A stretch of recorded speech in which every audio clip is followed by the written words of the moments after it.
Assalamu alaikum, guys.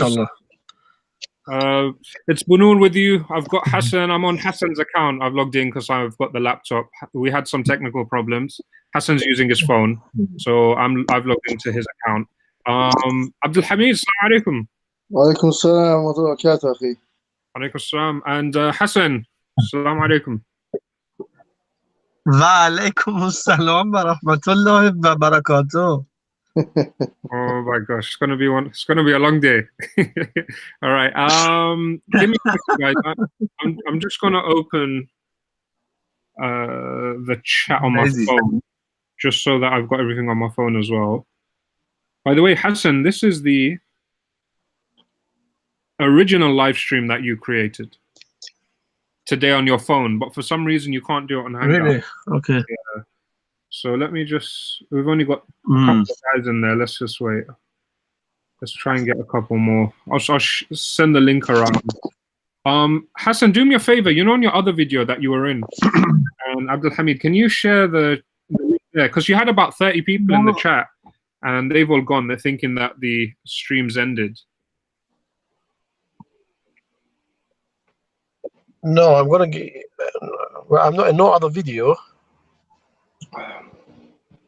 Well, maybe I'll just delete the other video from your account. Just give me 1 second. Yeah, just delete. No, don't. Oh, he's gone.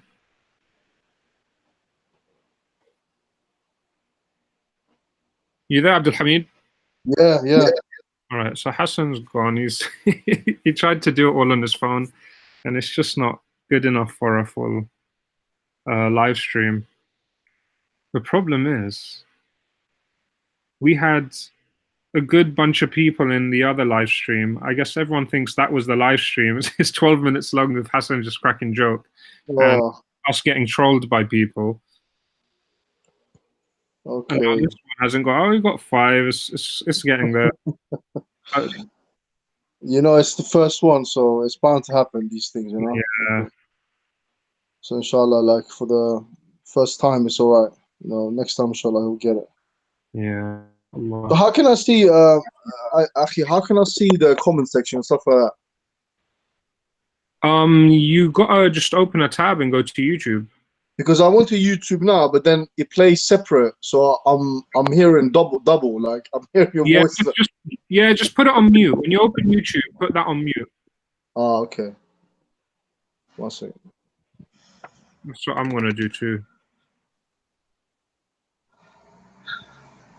Yo, Ibn Hussein, what happened to your voice? Oh, you don't sound like Ibn Hussein, eh? How do you put on mute? Yeah, I about that. Go on the video, Hamid. When you open it in the other thingy, guys, people are watching us and we're just talking about. Oh, I got it. Okay, I got it. You worked it out, Hassan. The video you just made, that 10-minute long video. What I'm gonna do? I'm in your account. I'm just gonna I'm gonna put it as private for now, just because it's confusing. Put it private. Make it private. Make it private, yeah. Yeah, I'm gonna do that now. Hold on. Private. I'm Imam Zaman and you're one of my deputies now. Another Nasri. Assalamu alaikum. Oh, another Nasri. Wa alaikum assalam. Wa alaikum assalam wa rahmatullahi wa barakatuh. The others are all private. All right, bro. All right. How's things? Yeah, a bit jet lagged, man. I just came back yesterday about 11:30 in the night, a bit tired. Oh yeah, you coming to London? I thought you were coming. I am. Right. When are you going out? I'm traveling. I'll tell you. I'll tell you privately, inshallah. All right, tell me privately. I guess we'll get started, man. We got a good bunch of people. There's a few people in the chat. So yeah, let's get going. Assalamu alaikum, guys, viewers. We've got, and also the panel. So we've got Haji, Ismail, and Hassan Shamrani with me, Bunur. Like I said, we had some technical problems, and we managed to get it going with me logged onto Hassan's account. So even though I'm talking and it's showing a pic of Hassan, this is not Hassan's voice. Hassan's got a very different voice.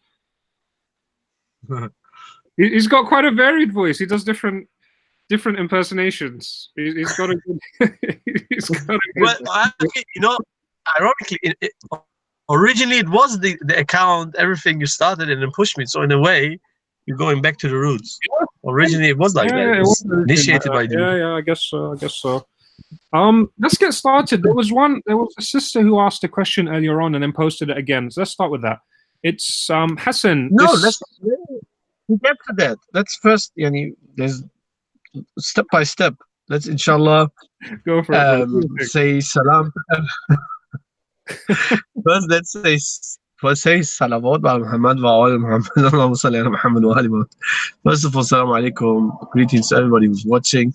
Basically, the brothers advised me and kind of pushed me to say, why don't we at least try it, once in a while, going live, connecting with brothers from other channels.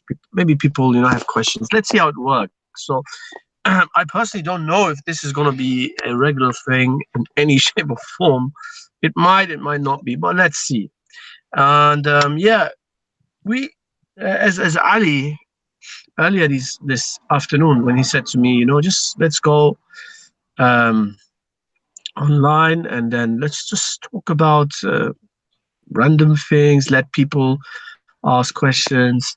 And before I asked this question, I think it was a brother or a sister asked regarding Shia activities in Nigeria or something like that. I don't know, Zakzaky and whatnot. If you can update me, brothers, are there people there? The other brothers, is brother Milatul Ibrahim in the chat, for example? I've sent him a private message. He'll find his way here. Oh, all right, okay. Yeah, as long as you give him the link.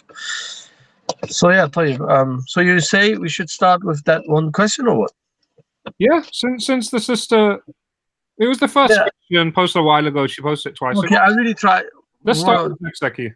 Yeah, let's because I don't want to. I generally want to make it as short as possible. This Zakzaky issue, this so-called Sheikh Zakzaky, ironically, subhanallah, Brother Brunur, your Ali Madad, is asking for 2 days to send him a video I've edited long time ago. I wanted to give it to several websites, the Great Anti-Majus, and other websites like Sunni Defense, and some material about the activities of Shias in Nigeria. Basically, who are the Shias in Nigeria? Who's this Sheikh Zakzaky? Because a few days ago, even in London, some people went there and demonstrated. It was like, the irony was barely any Iranian amongst them. It was just a bunch of, I think it was Asian Shias, mainly Pakistanis and few Indians. Because as you know, Iranian Shias are number one apostates from Shiism altogether, and they care. You will more likely find a Kashmiri or a Indian or a Pakistani or Iraqi who cares about Khomeini and mullahs and Qom and Hawza than any Iranian. Anyway, this Zakzaky guy, Brother Noor, and those who was listening, and the questioner was a Sufi, in the late 70s, was a Sufi Nigerian sheikh. He, like many Juhal and Khurafiyun, Mubtadi'un, people of Bid'ah and Juhal, Jahils, he became very impressed by the Iranian revolution, by the Khomeinian revolution. Back then it was a big hype, and all this hot air that Iran is spouting till today. Back then, they had more people who actually bought it, all the empty slogans, against America, against Israel and whatnot. So this guy eventually converted to 12 Shiism, and he went to Qom, to the Hawzat there, and he sent many of his people from his tribe and from his region there. He tried to keep a low profile, to use words like Shia less, but obviously everybody with 12 brain cells knew that he's a 12er, he became a 12er. He started a movement there, something called Islamic Movement of Nigeria, something like that. And he had their own militia, including everything. When I say militia, it doesn't necessarily that they went, walked around and started already, killing people. No, at that stage, they haven't reached yet that stage, because obviously the vast majority, over 90% of northern Nigerian are Muslim Sunnis. But what he did, and in this video material that I'm going to give several websites, and I worked on it. It's not hidden. It's not a secret. I don't make secrets of all of these things. I'm proud of the projects I work on. Basically, it's material that you can find on the net. They walk around the parade with pictures of Khomeini, labbaik ya Khomeini, labbaik ya Khomeini. It went so toxic that the Nigerian government, saw them as a threat. So because they were not anymore just a religious group, they had their allegiance to Iran. They were called the Hezbollah of Nigeria and so on and so forth. And Shias, as usual, akhi, especially the Khomeinis type, because this Zakzaky and these large portion of these Shias in Nigeria are like Khomeinis type, Wilad Faqih, pro-revolution, Iran revolution type. And even I tweeted a lot about them and how they are very vulnerable for Rafidism, because Rafidism grows, where does it grow the most? Where bid'ah is already widespread. You understand? That's why in regions like where there are extreme forms of Sufism, parts of North Africa, especially Egypt, parts of West Africa, and other regions in the world as well. And there it grows the most. And Zakzaky had some of his tribe and whatnot. Of course, the Shias exaggerate. 20, 30, 40 million Nigerians became Shia. Anyway, in a nutshell, this guy had kind of its own paramilitary, imagine. And there's video footage. I'm not making conspiracy. It's not something I'm making up. Paramilitary with people, drill and like uniforms and waving Khomeini pictures, holding up, Khomeini pictures, Hassan Nasrullah Shaitan pictures, and giving the allegiance to them. And obviously, every government in the world that has a few brain cells knows that this is a danger to every sovereign state, and they crack down on them. They crack down on them, and ever since he's in prison, and some of his sons and family, I think, were killed by the Nigerian government, and that are doing that crackdown. And that's really what it is. And the questioner and others, inshallah, have sabr, inshallah, in the near future, I think some form of documentary and whatnot. Me, myself, and other brothers, we're working on it, inshallah.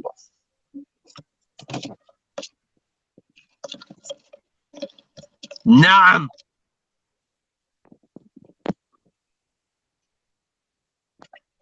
Alrighty, Hassan. Another question. Islam number 1. He says, what's the brother's advice to laymen debating Shias like Bayat al-Hindu? What could be the downfalls of this? Bayat al-Ganesh? Bayat al... What are we going with?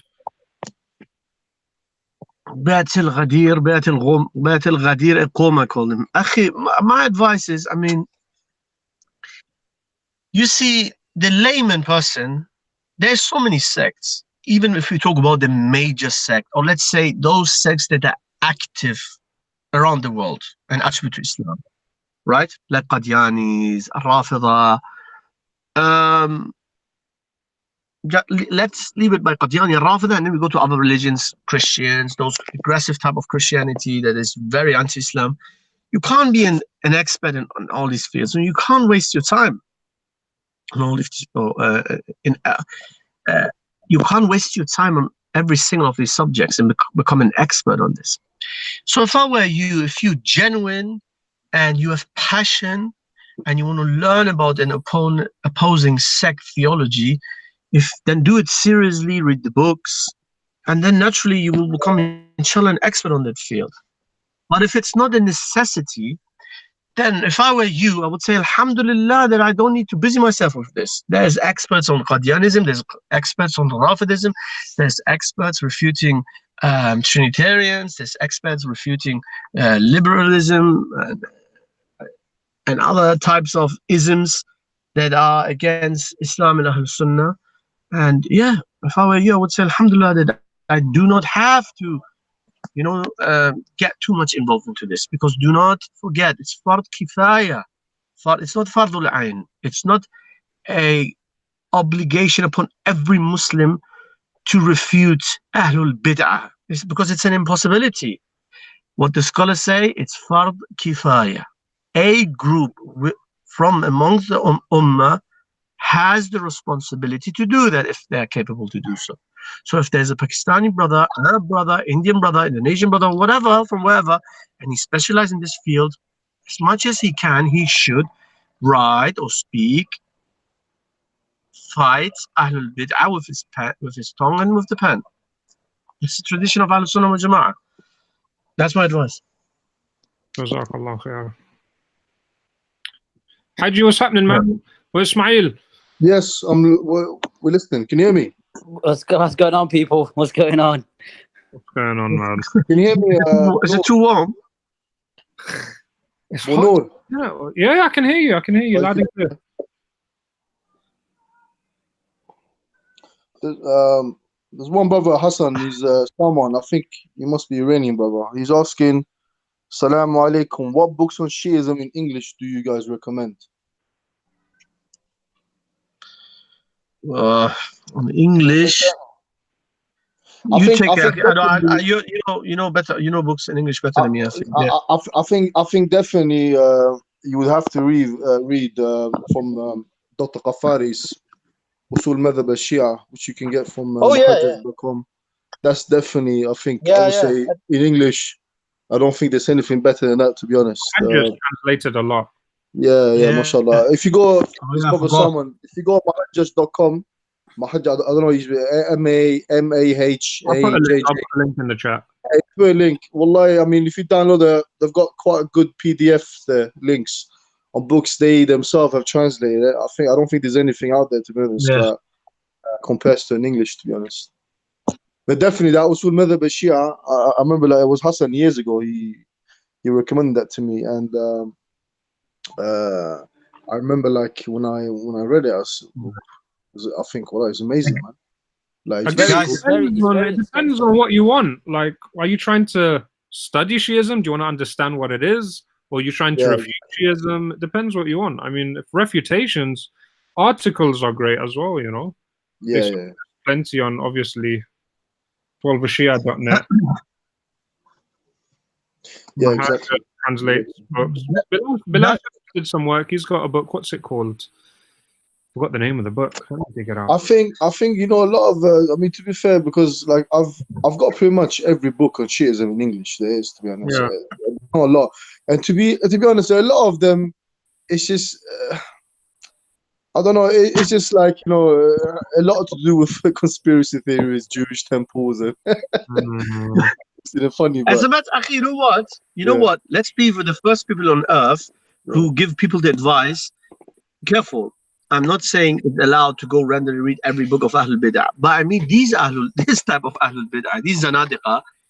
Me and Abu Ismail went to the bookshop, didn't we, Abu Ismail? If you just read their books like Kitabul Ghaibah, it's written more than one of the scholars wrote a book on Al Ghaiba, the issue of occultation, an absolute Bollywood Rafidi version, you know. I'm saying it without mocking. If the Rafida would be brave enough and fully translate, I wrote this, I tweeted about this a few weeks ago, days ago, weeks, I don't know. If the Rafida would be brave enough and translate their main books of tafsir, as we have done, haven't we? You can, in every good bookshop in London, you can get Ibn Kathir, Tabari, I think, to some extent, or all of it, I don't know, a large portion of it. Why don't they translate fully their main tafsir? Because it's the worst collection of zandaqa that one can imagine. Yani, you will lose your wudu by just reading it. Just to add as well, I've got a series that I'm planning on that particular side of Rawafidism, and it's, to be honest, like Hassan said, it's shocking. You would lose your wudu. You lose your sanity if you get your wudu, with all due respect. But I just wanted, guys, let's test. You know why Mortal Kombat test your mind, test your knowledge. Yeah? You see, there's a water bottle, and I remember on social media I saw something that my hujjah is not social media. Someone listening say, "Oh, you use social media as a hujjah." It's deeply engraved in 12 Imami psyche. You know, it's the culture, it's the aqidah. I don't know if Abu Ismail is actually as aware of it, because me and him, we are getting older now. Some of the khurafat even we have practiced, or that have been practiced around us, we're starting to forget. But let's test brother Haji, because brother Haji, he's excused because he's not an ex-Shia. Brother Haji, what do you feel? What do Muslims say after they drink water? Like, wait a second. Are you listening? You hearing me? Yeah, I could hear. Okay, I drink water now. What am I supposed to say as a Muslim? After you finish? Yes. Yeah. You say Bismillah alladhi at'amana wa sakana wa ja'ana min al-muslimin. Oh, mashallah. MashaAllah, you see, this is Ahlul Sunnah. But no, don't go that far. I mean, very simple. What a child also says. Very simple. You said Alhamdulillah. Exactly. MashaAllah. You say Alhamdulillah. No, on a serious note, this is serious now. This is serious. On a serious. You say Alhamdulillah. Now, brothers, look, sometimes we talk about Rijal and Ahadith and debates, philosophical debates about Ghaiba and the Lutf of Allah and Imama based on this. Wallahi, sometimes you just need to look at the culture of a deen, of a ideology, of a sect to understand what they're on about. What is this? What is it all about? Is it all about Tawheed? Is it all about worshipping Allah? Is it all about remembering Allah? Or what is it? Akhi, when they drink water, do you know what they're supposed to say? Salam bar Hussein, la'nat bar Yazid, or la'nat bar qatilan Hussein. They remember Uqsim billah al-azim. They remember Hussein when they drink water. Even now, I saw, you know, this this project they have each year. Remember Hussein, yeah. Everything is about Hussein, of course. We love Hussein, but why do they exaggerate Hussein? Because according to flimsy and weak historical accounts, Hussein married Shahbanu, the daughter of Yazgird, the Persian last Sasanian king. So the rest of the Imams are offspring, right, from a Persian princess. So that's the only reason why they really, of course, they're not going to admit it, but essentially it's the only reason why they do ghulu with and exaggerate with these Imams, because as some of the scholars even said, or some of the historians and whatnot, Hussein marrying Shahbanu, it united the bloodline, the royal bloodline of the Persian Sassanids and the Hashemites. Anyway, after drinking water, saying Salam bar Hussein. In Farsi, they say Salam bar Hussein, yani peace be upon Hussein. And again, la'na even after drinking water, and curses be upon all the killers of Hussein. Why? Because, you know, according to the narrations, they say that Hussein, you know, the Ibn Ziyad's army prevented him from drinking water, getting water from the river and whatnot. And look, akhi, a simple meta is drinking water, where the Muslim, when he starts, says Bismillah, remembers Allah. When he finishes, says Alhamdulillah. They have turned it into what? Because they're Imamites, Imam worshippers. Wallahi al-Azim, they're Imam worshippers. And when I say it, I don't mean every single, I mean every single person who practices that religion by default is an Imam worshipper, because you can't be anything else. They even have distorted the practice of saying Alhamdulillah after drinking water. And in Arabic, they say Assalamu ala al-Hussein, and you know, وَلَعْنَ اللَّهُ يَزِيدُ وَلَعْنَ اللَّهُ قَاتَلَ الْحُسَيْنِ, and so on and so forth. After drinking water. It is sunnah. Rasulullah sallallahu alaihi wasallam, when he drank water, said Assalamu ala al-Hussein. You know, when we criticize these things, you know what they say to me and you? Say, look, Nasibi, enemy of all Bayt. Are you against Imam Hussein alayhi salam? No, I'm not against Imam Hussein. I also don't say Assalamu alaikum ya Hazrat Umar after I drink water. That's bid'ah as well. And I don't say Assalamu alayka ya Abu Bakr. That's also bid'ah. And I also don't say Assalamu alayka ya Hazrat Muawiyah. That's also bid'ah. And I also don't say Assalamu alayka ya Muhammad alayhi salatu wasalam after drinking water. All of that is bid'ah. We do not criticize you for doing ghulu with Ahlul Bayt only to replace the Ahlul Bayt with who? With the Sahaba. No, we don't. We say, stop doing these khurafat, or the very least, because people say, what's your obsession? Let people live. Do you want to force them? No, I can't force nobody. But it's my right to do da'wah, to call what I believe is the truth, and speak against what I believe is falsehood. And I believe all these practices attributed to the Ahl Bayt are falsehood, and it's my right, your right, every Muslim's right to speak against it. That's it. Hassan, there's one brother Harry Faz has been asking this for some time now. Maybe, I don't know, you, Haji, can answer. He says, Ummi Atabrasi al-Majlisi wa Kulaini wa Saduq and their likes mention Abdullah bin Saba as being the first one to insult the Sahaba, i.e. Uthman and Wasila. I don't know what he means there. Is this accurate? He says. Wasiyah. He means Hassan, I'll be gone for a few minutes. Maghrib Adhan's gone a few minutes ago, so I'm going to go. And I'll be. Take over. Yeah, so someone else can take over for. Inshallah, shall I go and pray and then come back and then I have to go pray, inshallah. You as well. All right, I guess once we come back, maybe then Hassan can go. You guys go, I stay. You guys go, do it quickly, I stay. No, not too quickly, don't rush, yeah? No, قل هو الله أحد. Salawat. You pray, you come back, and then I go, okay?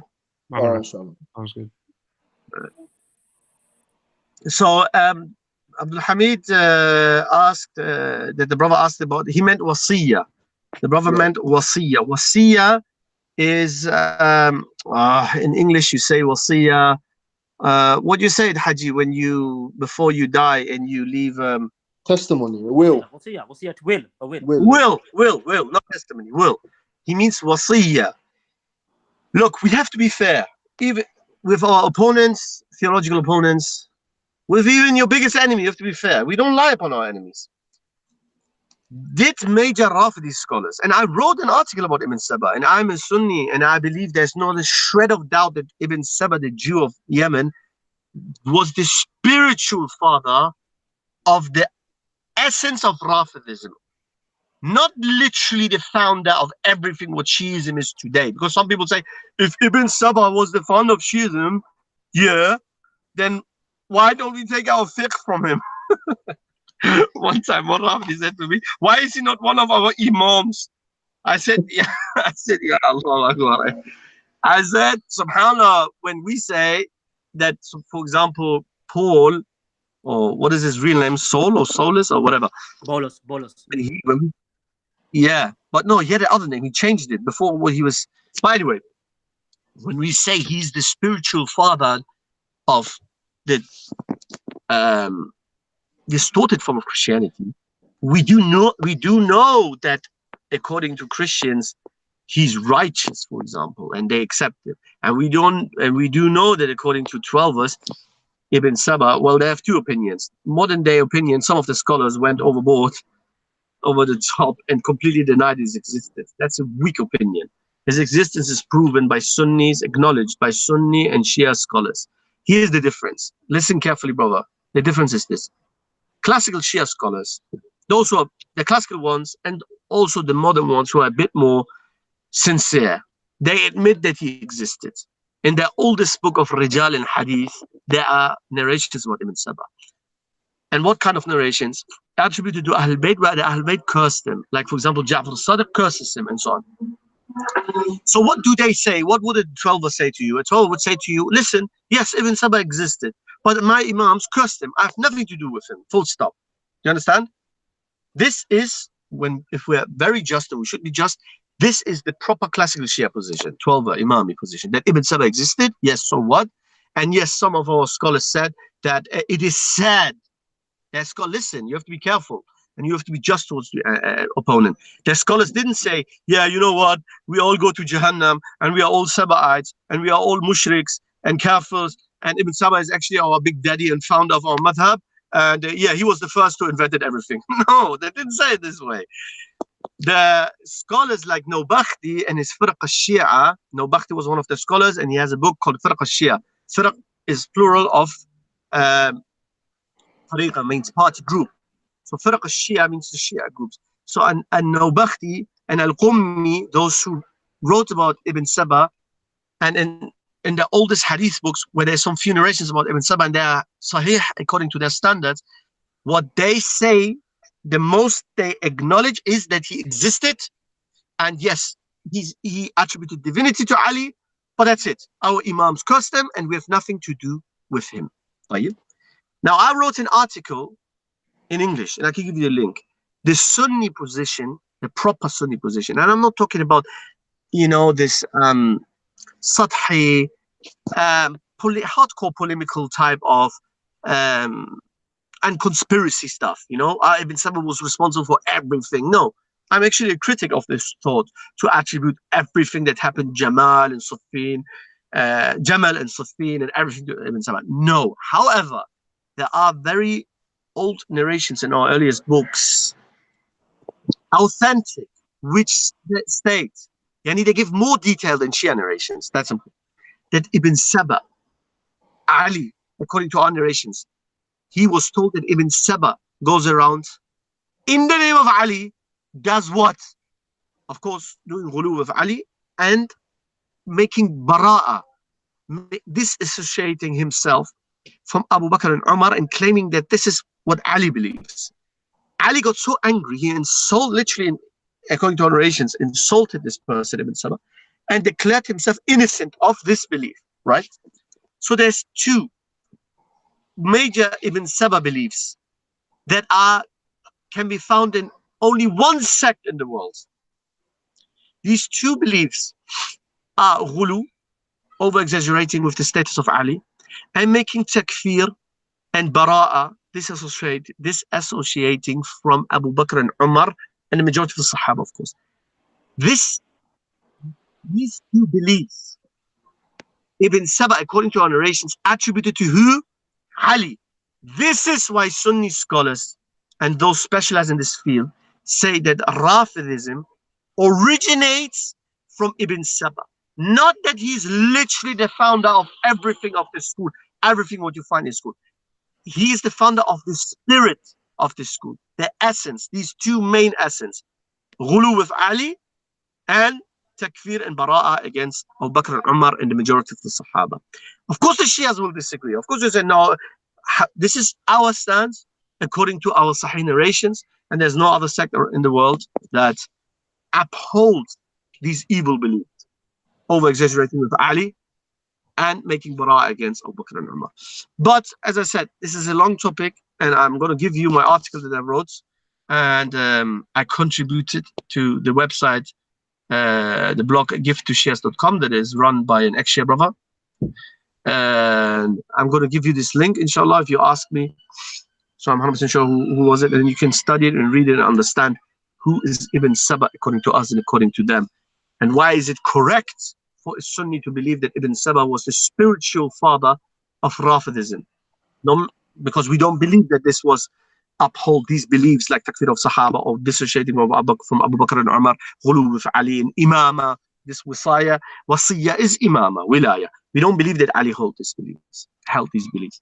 Now, why do you think that certain Shia scholars, like for example Yasir Khabith, denies Abdullah ibn Saba right out, and he attributes it, I think, what was it, Omar al-Tamimi or something like that? They attribute this. Yeah. Why do you think they do that? I mean, what's the excuse, do you reckon, for denying him outright? To be honest, I was surprised. Yasir Khabith is a zindiq, and he's a jahil idiot, akhi. I mean, he's really jahil, akhi. He's shuhad, and he's just cocky and arrogant. He's a jahil, akhi. But I did not expect this from him. I thought he would be. Remember what I just said. There's two categories of Shias: the classical ones. When I say, not just the classical as in even, I mean, like until the 18th century at least, or the beginning of the 19th century, the scholars didn't deny Ibn Saba's existence because they didn't even need to. Akhi, if I would be a 12er, I wouldn't deny Ibn Saba's. I know some 12ers. You can't. It's in the earliest book of Rijal, akhi. You don't need to deny it. There's a way out, cop out for Shias. But you are asking me, why does he do? Akhi, I'm surprised. He doesn't need to, akhi. If he was smart, he could have just said, yeah, so what? He exists. But according to my narrations, the Imams cursed him. And according to my narrations, he wasn't the first who spread wasiyah. Yeah, wasiyah. the will. يعني إمامة ولاية. And he wasn't the... What's funny is the early source, the Fiqh Shia. There's a whole chapter called As-Sabaiyya. There's a whole chapter called Sabaiyya mentioning it. So what's strange is for them to deny it outright is just clear ignorance of the high order. I know. I know. That's why this is very amateurish. It's a very amateurish move. Every Shia I met who has a bit more knowledge, because a knowledgeable Shia doesn't even need to go that route. You understand? It doesn't need to. Let me play devil's advocate, pun intended. Let's jam it after the, yeah? And you say to me, "Oi, no Bakhti said that the first, it is said that the first person that Ibn Saba was one of the first who called to al-wasiyya, to the will, wilaya and imama, and to the bara against Abu Bakr Umar, صح?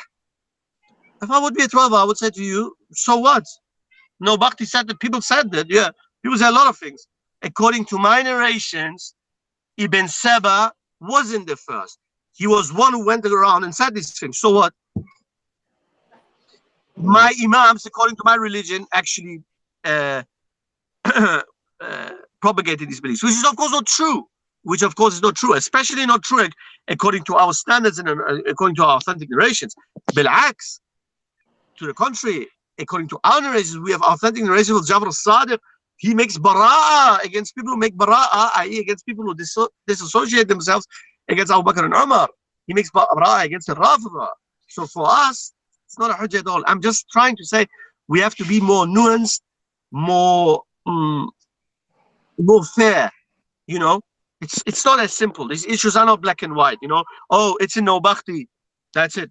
Case finished. Shias are done. It's not like that. Okay, Babas, I go quickly, Salah, and come back, yeah? Inshallah. Yeah, inshallah. Haji, maybe you can take over, inshallah. I'm going to pray as well, inshallah. Yeah, Haji, please, give us a little lecture, please. What's that? Allah. I'll just sort of mingle with the audience a bit. And yeah. I'm going to be back. Yalla, salam. Right. Okay, you guys go pray, and then I'm going to pray after as well, inshallah. Yeah. All right, I'm going to pray as well, Akhi. I'll be back soon, inshallah. Okay, I'll take over the fort. So I'm back. Okay, you're back.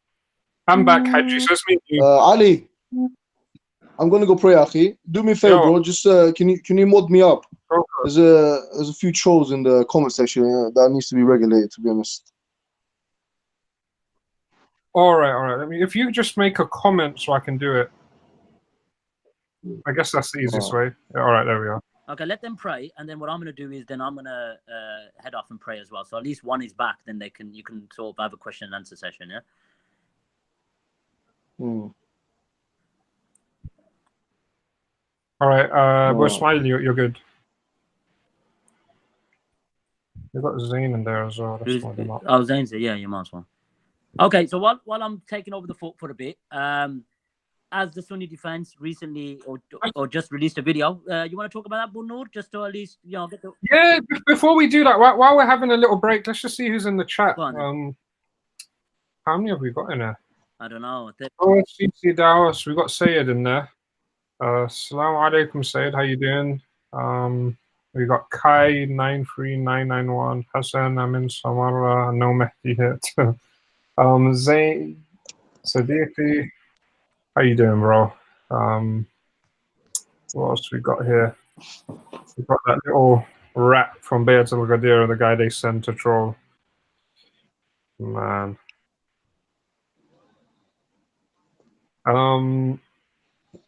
Who's Mahad Hussein? Big up the Mad Khalis.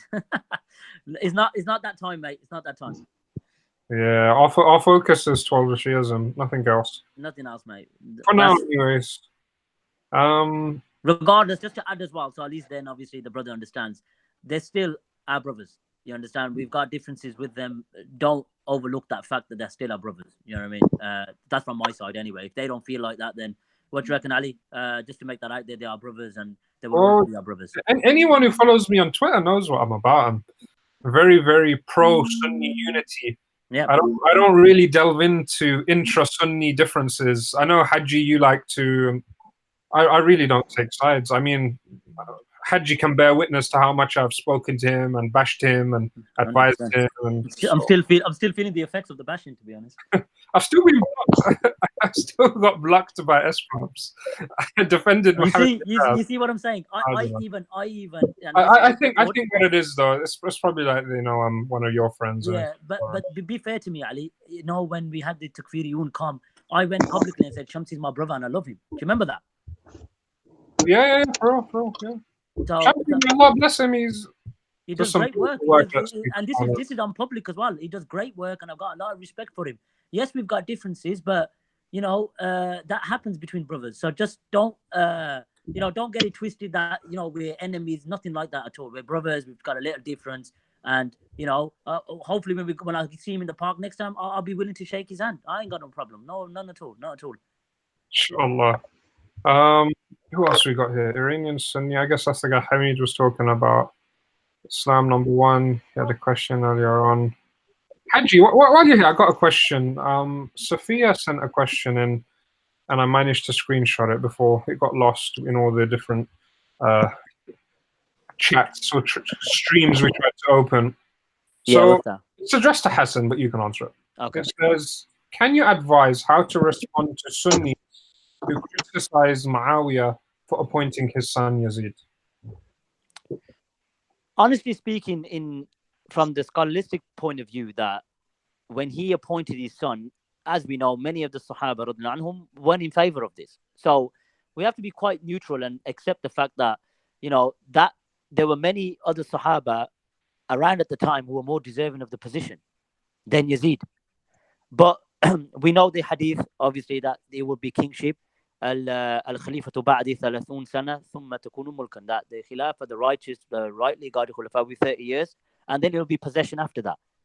So our stance is that yes, it wasn't a correct decision, but many Sahaba did pledge, and Muawiyah being the Khalifa at the time had a lot of influence, and people pledged to Yazid. We just got to obviously call a spade for spade. We don't hold Yazid in high light, but it happened. Hussein radhiyallahu anhu didn't pledge, Abdullah ibn Zubair radhiyallahu anhu didn't pledge, and many others. So our point of view, from a Ahl Sunnah position, is that yes, it happened. We accept the fact that he was the king at the time and the Khalif. Was he righteous? No, he wasn't. Was he a tyrant? Yes, he was, and that's it, really. I think that's as simple as that. We don't defend him, and I think one shouldn't be so defensive when he's criticized, because he did many acts within his Khilafah that were very problematic. So just to make that clear, if anyone does have a problem with Yazid, the criticism is valid to a certain extent. And Muawiyah, giving Yazid the position or requesting people to pledge, I honestly believe was a mistake, and that's the short and sweet of it. Barakallahu feek. The way I see it is, it's history. It happened. We shouldn't have a stance on it. That's what happened for us. Allah will, if there's been some oppression, Allah will deal with it. I mean, there's no point dwelling on it. I think the crux of the matter is because of the figure Hussein radhiyallahu anhu, and because of the tragedy, even within Ahl Sunnah wal Jama'at, what's he called? Ibn Jawzi wrote a book regarding. I'm not speaking about the martyrdom of Hussein. Oh, sorry. I'm speaking about generally criticizing the actions of the Sahaba and Islamic history. It's like, okay, you can narrate the history, but you don't have to comment on it. You don't need it. Yeah, exactly. It's happened. It's like you said, it's happened. It's done. We just obviously learn from the mistakes. And if anything, you take the careful stance. I mean, look at the great men you're talking about.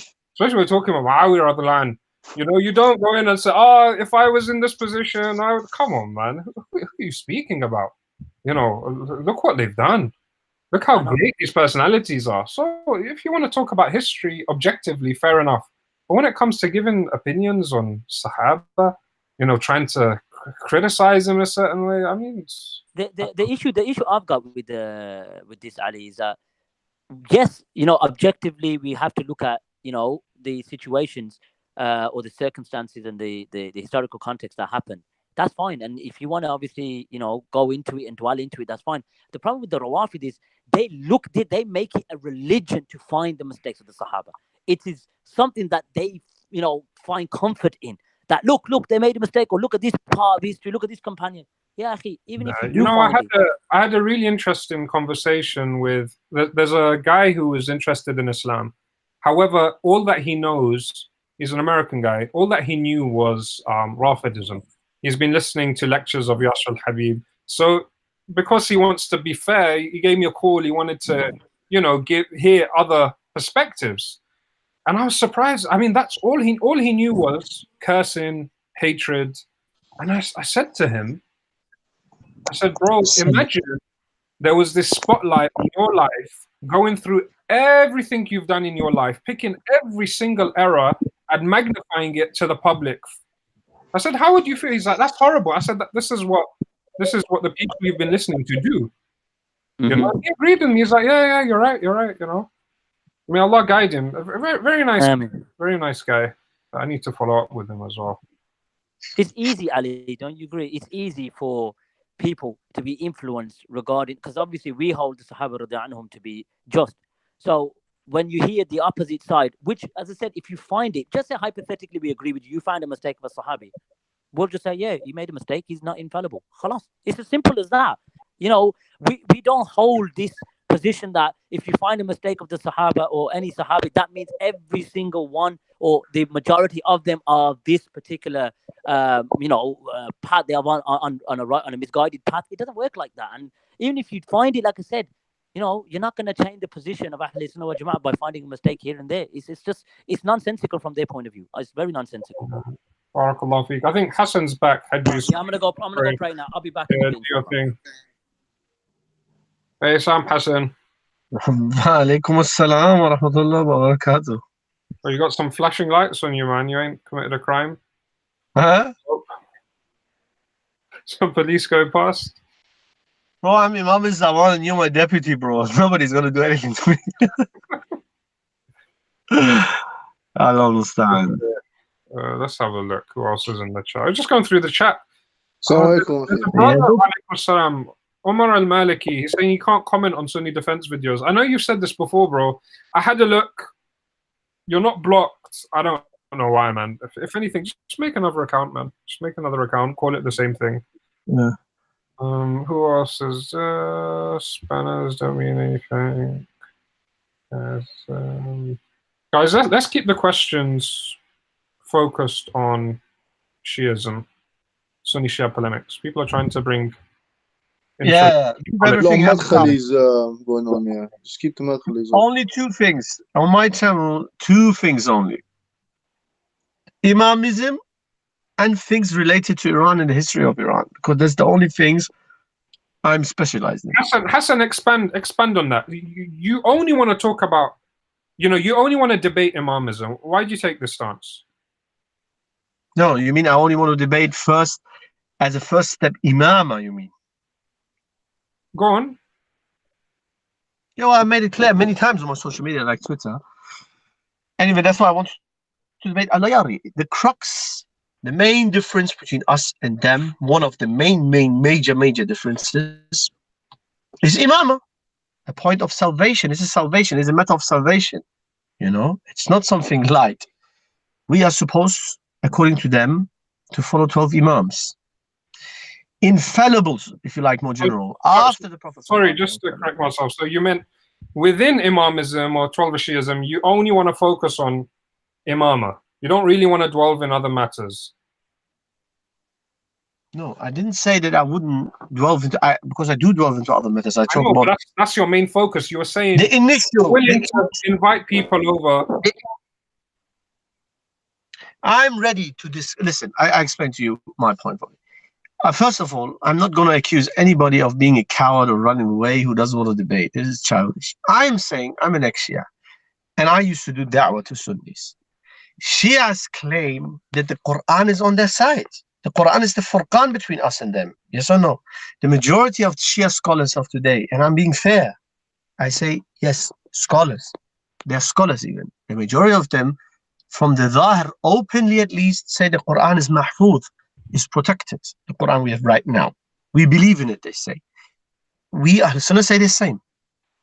They don't accept our books of hadith, which is correct, is a correct methodology, is academical. That's why many Sunnis do mistakes and many Shias do mistakes as well. What I cite from my books, it's not an ultimate hujjah argument against my opponent, and what they cite from their books, like hadith, is not an ultimate hujjah on me. But the Furqan is. The Furqan, the one that distinguishes between the truth and falsehood. The Quran. I used to be Shia. I used to do da'wah. Shia scholars do da'wah in their books, because most of them don't debate. The polemicists do da'wah. And Ali, you and those who are listening, and Brother Abu Ismail and others, have heard 1,000 times those arguments. It's so clear-cut matter. Imamat is in the Quran. Forget about being in hadith. It's in Quran anyway.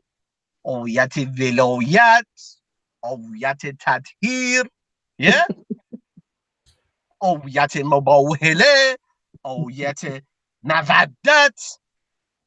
Some beautiful everywhere in the Quran. It's Everywhere in the Quran. It's just, we are so blind, Bakri Nasibis, you know what they say. Tayyib, if it's everywhere in the Quran, I say, I'm not a Quranist, as in, all of us are Qurani, as in we love the Quran, follow the Quran. I don't reject the Sunnah. I don't know to reject the Sunnah. But I say, yes, every foundation can be found in the Quran, 100%. 100%. So let's start from the Quran, and then gradually we go to the Sunnah. You Shia, don't you bring Nira Hadith. Look, it's very simple. I make it very simple. Bring me your free, strongest evidences from the Quran, yeah, that I, as an ex-Shia, am upon batil, and I have been blinded by Allah because the evidence is so clear-cut in the Quran. Bring me the free, strongest evidences, because if you bring the free, strongest, everything that comes after the free, strongest, yani, they are just additional evidence, isn't it? Bring me the best, your best free shots. Discuss with me, debate with me. Let's call it whatever you want to call it. Live, ideally in person. Then I will present from an ex-Shia view the Sunni stance, and will prove that the Shia, best arguments that the Shia can bring, the 12 verses from the Quran, are mutashabihat, ambiguous verses, taken out of context often, i.e. weak evidences. And if you think, no, these are very strong evidences, then khalas, alhamdulillah, the people gonna yadkhulun al-vilayat afwaja. People will accept vilayat in masses. I'm gonna be embarrassed. People will say, oh, look at this Nasbi Shimrani. The Shia brought that free, hardcore, strong evidence for the Quran. Shimrani, couldn't answer, Sunnis couldn't answer. Khalas. I say, no. I say, wallahi, nobody, your biggest ayatollah can't prove his religion from the Quran. That's all I'm saying. I say, let's start step by step. Imama, the crux of the matter, an issue of salvation from the Quran, the best evidences you have from the Quran. Then we can move on to the three best evidences from the Sunnah. That's fair. I believe this is a fair challenge. Anybody who's ready in person, either like this, face to face, or in person. No writing, no none of this stuff. I have no time for this. Even this one, is difficult time-wise. So that's all I'm saying. Whoever wants to, ahlan wa sahlan, khush amadi. Whoever doesn't want to, I don't blame him. It's just his choice. I'm back, lads. I'm back. Hussein. So the offer's there, guys. Someone wants to debate. Hassan's willing to do it on his channel. Ali, I want a comment for you. Yo, Ali Madad, I want a comment from you now. I was talking a few days with you. Yeah, Akhi, Abu Ismail and Haji, and everybody listen to this now. It's going to be interesting now. I waffle too much sometimes. No, listen, Ali says something interesting now. I talked to Ali a few days ago. He mentioned something. He mentioned something about the hypocrisy of, all of these Naqvis, Taqvis, Maqvis, Zakvis, Akvis, all of them are Sayyids, of course. all these people are millions of Sayyids, All of these are Sayyids. If you say something, they say, oh, are you racist? Are you being racist? I'm not being racist.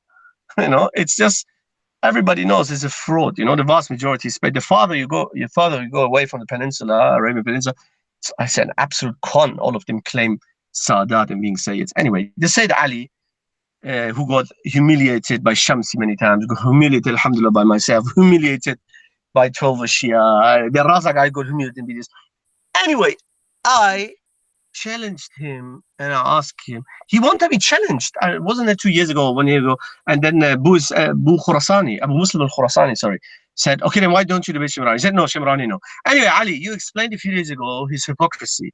What was it about? That he discusses with so-and-so people, and then he said, no.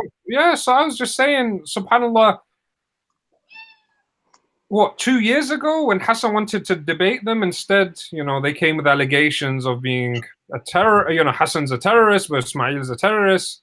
Farid he's a terrorist. He's friends with egg stains. Farid is a terrorist with egg stains. With egg stains, just ridiculous allegations, which they never backed up. And Allah humiliated them, showing them who are the terrorists and who have terrorist links. Subhanallah. And what you find is they go on Speaker's Corner live streams and debating the most jahil people who are on intoxicants. That they're just debating random Sunnis. And these, the average Sunni, of course the average Sunni can't deal with Shiism. The average Sunni doesn't know what Shiism is. It's the first time you hear these things. But when someone like Hassan, what they say is, no, Hassan Shamrani, he's too rude, he's too hot to handle. We know. I mean, everyone knows what Hassan's like. I mean, everyone knows Hassan's. The funny thing is, Said Ali from Bayt al-Ghadir was the host, was the moderator, the referee between me and Al-Ayari. And Al-Ayari was looking like one eye here, one eye there, and foam was coming out of his mouth, You could literally tell that Sayyid Ali was embarrassed because he couldn't restrain him, like a wild dog. He couldn't restrain him. I could tell, and I appreciated and respected Sayyid Ali for this, because he was trying to be really fair and giving me time, and he had to say a few times to Al-Ayari, please, Sheikh, please, official, shut up. There was only left. No, he didn't say shut up, but you could tell. So, it was. That's its own story anyway, where they celebrated. Oh, Shimrani's guy, this guy had foam around his mouth. He couldn't behave. But I believe, wallahi, genuinely now, without any mocking and laughing, I believe me and Sayyid Ali can 100% sit together. 100%. And he can bring these super strong vilayat verses from the Quran and show to the world that, Ya Alam, Shimrani, this Ibn Hussein guy, and these Sunnis, they just playing around with the Quran. Look how clear it is. Number 1, number 2, number 3. And I explained it. I'll give the answer to this. Khalas. And then we leave the people. Wallahi, we don't force nobody. And then people can go home and they can judge. Is really ayatul vilayat about vilayat of Ali ibn Abi Talib alayhi salam? Is really ayatul tadhir about 5 so-called infallibles, let alone 12 infallibles who we have to follow? And they are infallible and so on and so forth. Yes or no? People can make the judgment. That's it, brother. And then everything goes good. If nothing goes good, you can leave X, Y, Z, whoever initially accepted, and can say, you see, I told you, we can't discuss with you guys. Shimrani is like this, Ismail is like this. Khalas, then you can leave. And if it works, I keep my promise that we go then from the Quran into the Sunnah. Alhamdulillah. Isn't that good? I mean, why wouldn't they do it, akhi? Barakallah feek. Hassan, let's answer a few questions people have been asking for a while, especially Brother Adam, Ahmed Bey, old school brother. All right, so question to Shamrani. So he's basically saying, why shouldn't we not focus on the Shia Imams and, focusing on their mistakes, just to break the concept of infallibility? Just like the Muslims do when they critique or they debate Christians, they focus on things of Jesus that show, or Isa alayhi salam, that show that he's not a god. Why do we never do that? Why is Good question. Good question. I try to do it very quick. Very good question, I have to say. Ahsanallahu alayk.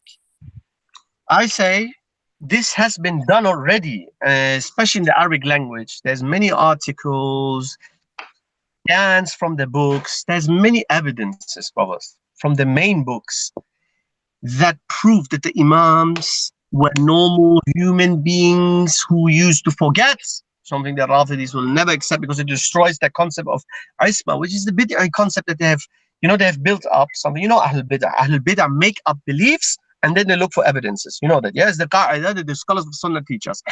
Ahlul Sunnah, they see the Quran and Sunnah and they believe in it as it is. Whereas Ahlul Bid'ah, they come up with strange beliefs and then they look for something that, you see, that somehow, if I interpret it that way, somehow will justify my belief. So as I said, this job has been done long time ago in Arabic language. There's many articles about Al-Baqir and As-Sadiq from their books and from our books. But yes, in English language, this hasn't been done. And lastly, I say, we have to be careful how we word it. Because listen, we are not like them. Their religion, yeah, and all fairness to the average Shia, the Sahaba as an entity, the majority of them are an evil entity. That's what it is. Some Shias will always come and say, yeah, it's not all Sahaba. You know, Salman the Persian, you know, of course, Salman the Persian, we love him as well, but no wonder. Salman the Persian and Miqdad, and there's 1, 2, 3, 4, 5, 6, and then it was later on 20 or 30 or 40. We know that. The point is, the majority of the Sahaba as an entity are portrayed, they are viewed as evil, bad, those who broke their promise. I even saw one video by one Rafidi. He said, oh yeah, our narrations that speak about Sahaba apostated after the Prophet except 3. That's not apostasy from Iman Islam. That's apostasy from wilayat, wasiya, from the ahd, from the contract between them and the Prophet. Huh? We say, whatever. Point is, they are an evil entity according to their sect. But the Ahlul Bayt are not an evil entity to us. So we should be careful how we word it. We don't go like them, like their scholars and polemicists who are obsessed with the mistakes of Sahaba, because we love Ahlul Bayt. We love Jafar Sadiq. In fact, we wanna cover the mistakes, or you understand, that are not necessary. But yes, in order to show them that they were normal human beings and they were fallibles and not infallibles, yes, the job has been done in the Arabic language. There's many narrations from their books and our books. By the way, if you ask, wait a second, how comes it's from their books? How could it be that in Shia books there's narrations that prove that the Ahlul Bayt were not infallible? Ya akhi, don't forget, anything that is in the books that has the scent of Tawheed and has anything to do with Islam, they water it down. You understand? Like narrations that speak about Tawheed, narrations that speak about not calling upon other than Allah, they water it down. So also narrations that indicate or really prove that the Imams were fallibles and committed some mistakes, you know, they will water it down. So yes, in a very respectful way, we should do this job. The job has been done in the Arabic language, but hasn't been done enough, at least, in the English language. But that's a very good project, and it's easy to be done. Today, actually, all it requires is translating job, bro. If we had... We've discussed, on the Sunni defense, we've discussed potentially doing something like that. But like you said, when you're dealing with such characters that we value, that we respect, it requires sensitivity. You know, you don't want to be like you said, you know, criticizing Ali radiallahu anhu in such a way. It's strange for us, you know. It's not something we do. We've already spoken about it. I tell you something. Ali's greater than Muawiyah.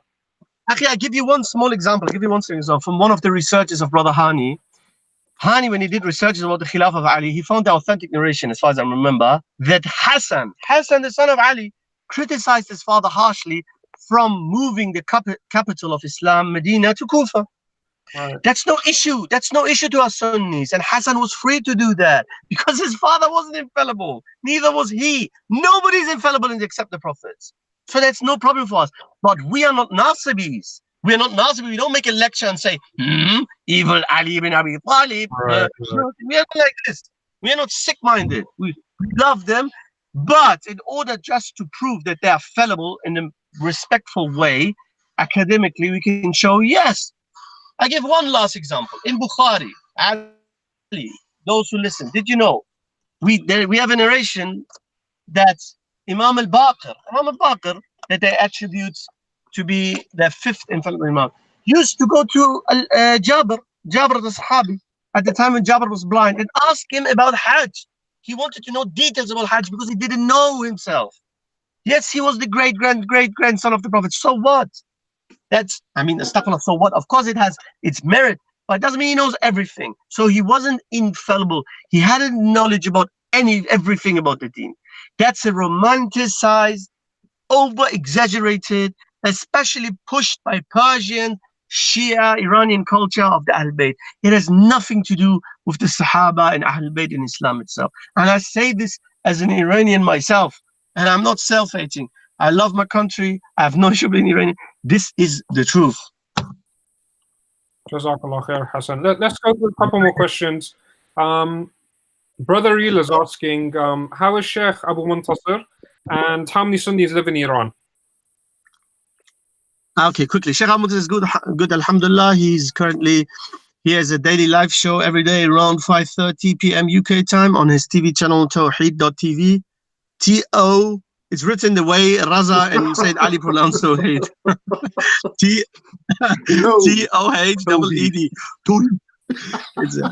It's T-O-H-E-E-D .live, sorry, .live, not TV, .live, yeah. And he's good. How many Sunnis are in Iran? I think that's a tricky question because official figures, outdated CIA figures, yeah, it's CIA because they have some database, and regime sources, they put the numbers very low. I remember in the 90s, in school, I remember, some of them even said 4%, which is ridiculous. Currently, what you will find online mostly, especially by pro-regime or regime-affiliated websites, or even sometimes by the CIA, is 9 to 10%. But yani, everybody knows, the mullahs in Iran themselves knows, people who have visited Sunni regions of Iran, they know very well this is very, very, very, how you say in English, it's underestimated number. Underestimated, 100%.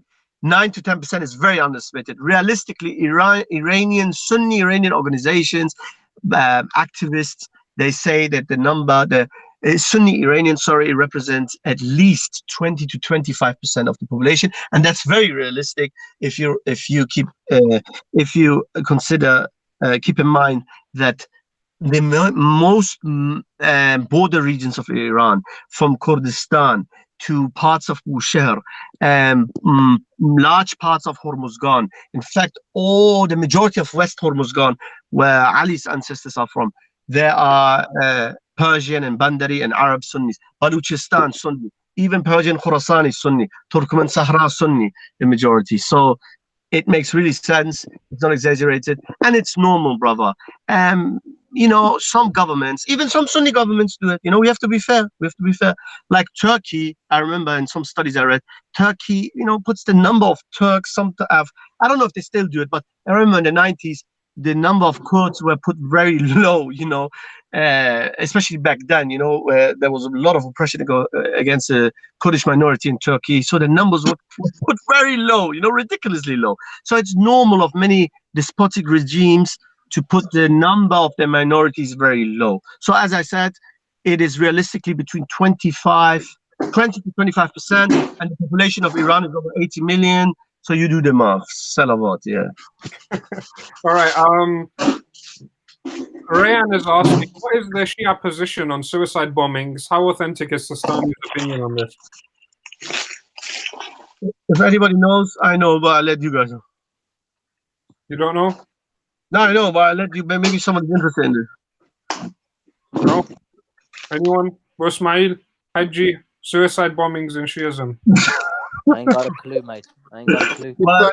Sistani, he has his own website where he gives fatwas. It's even in English as well. If you just go on it and you type suicide bombing, it will come up.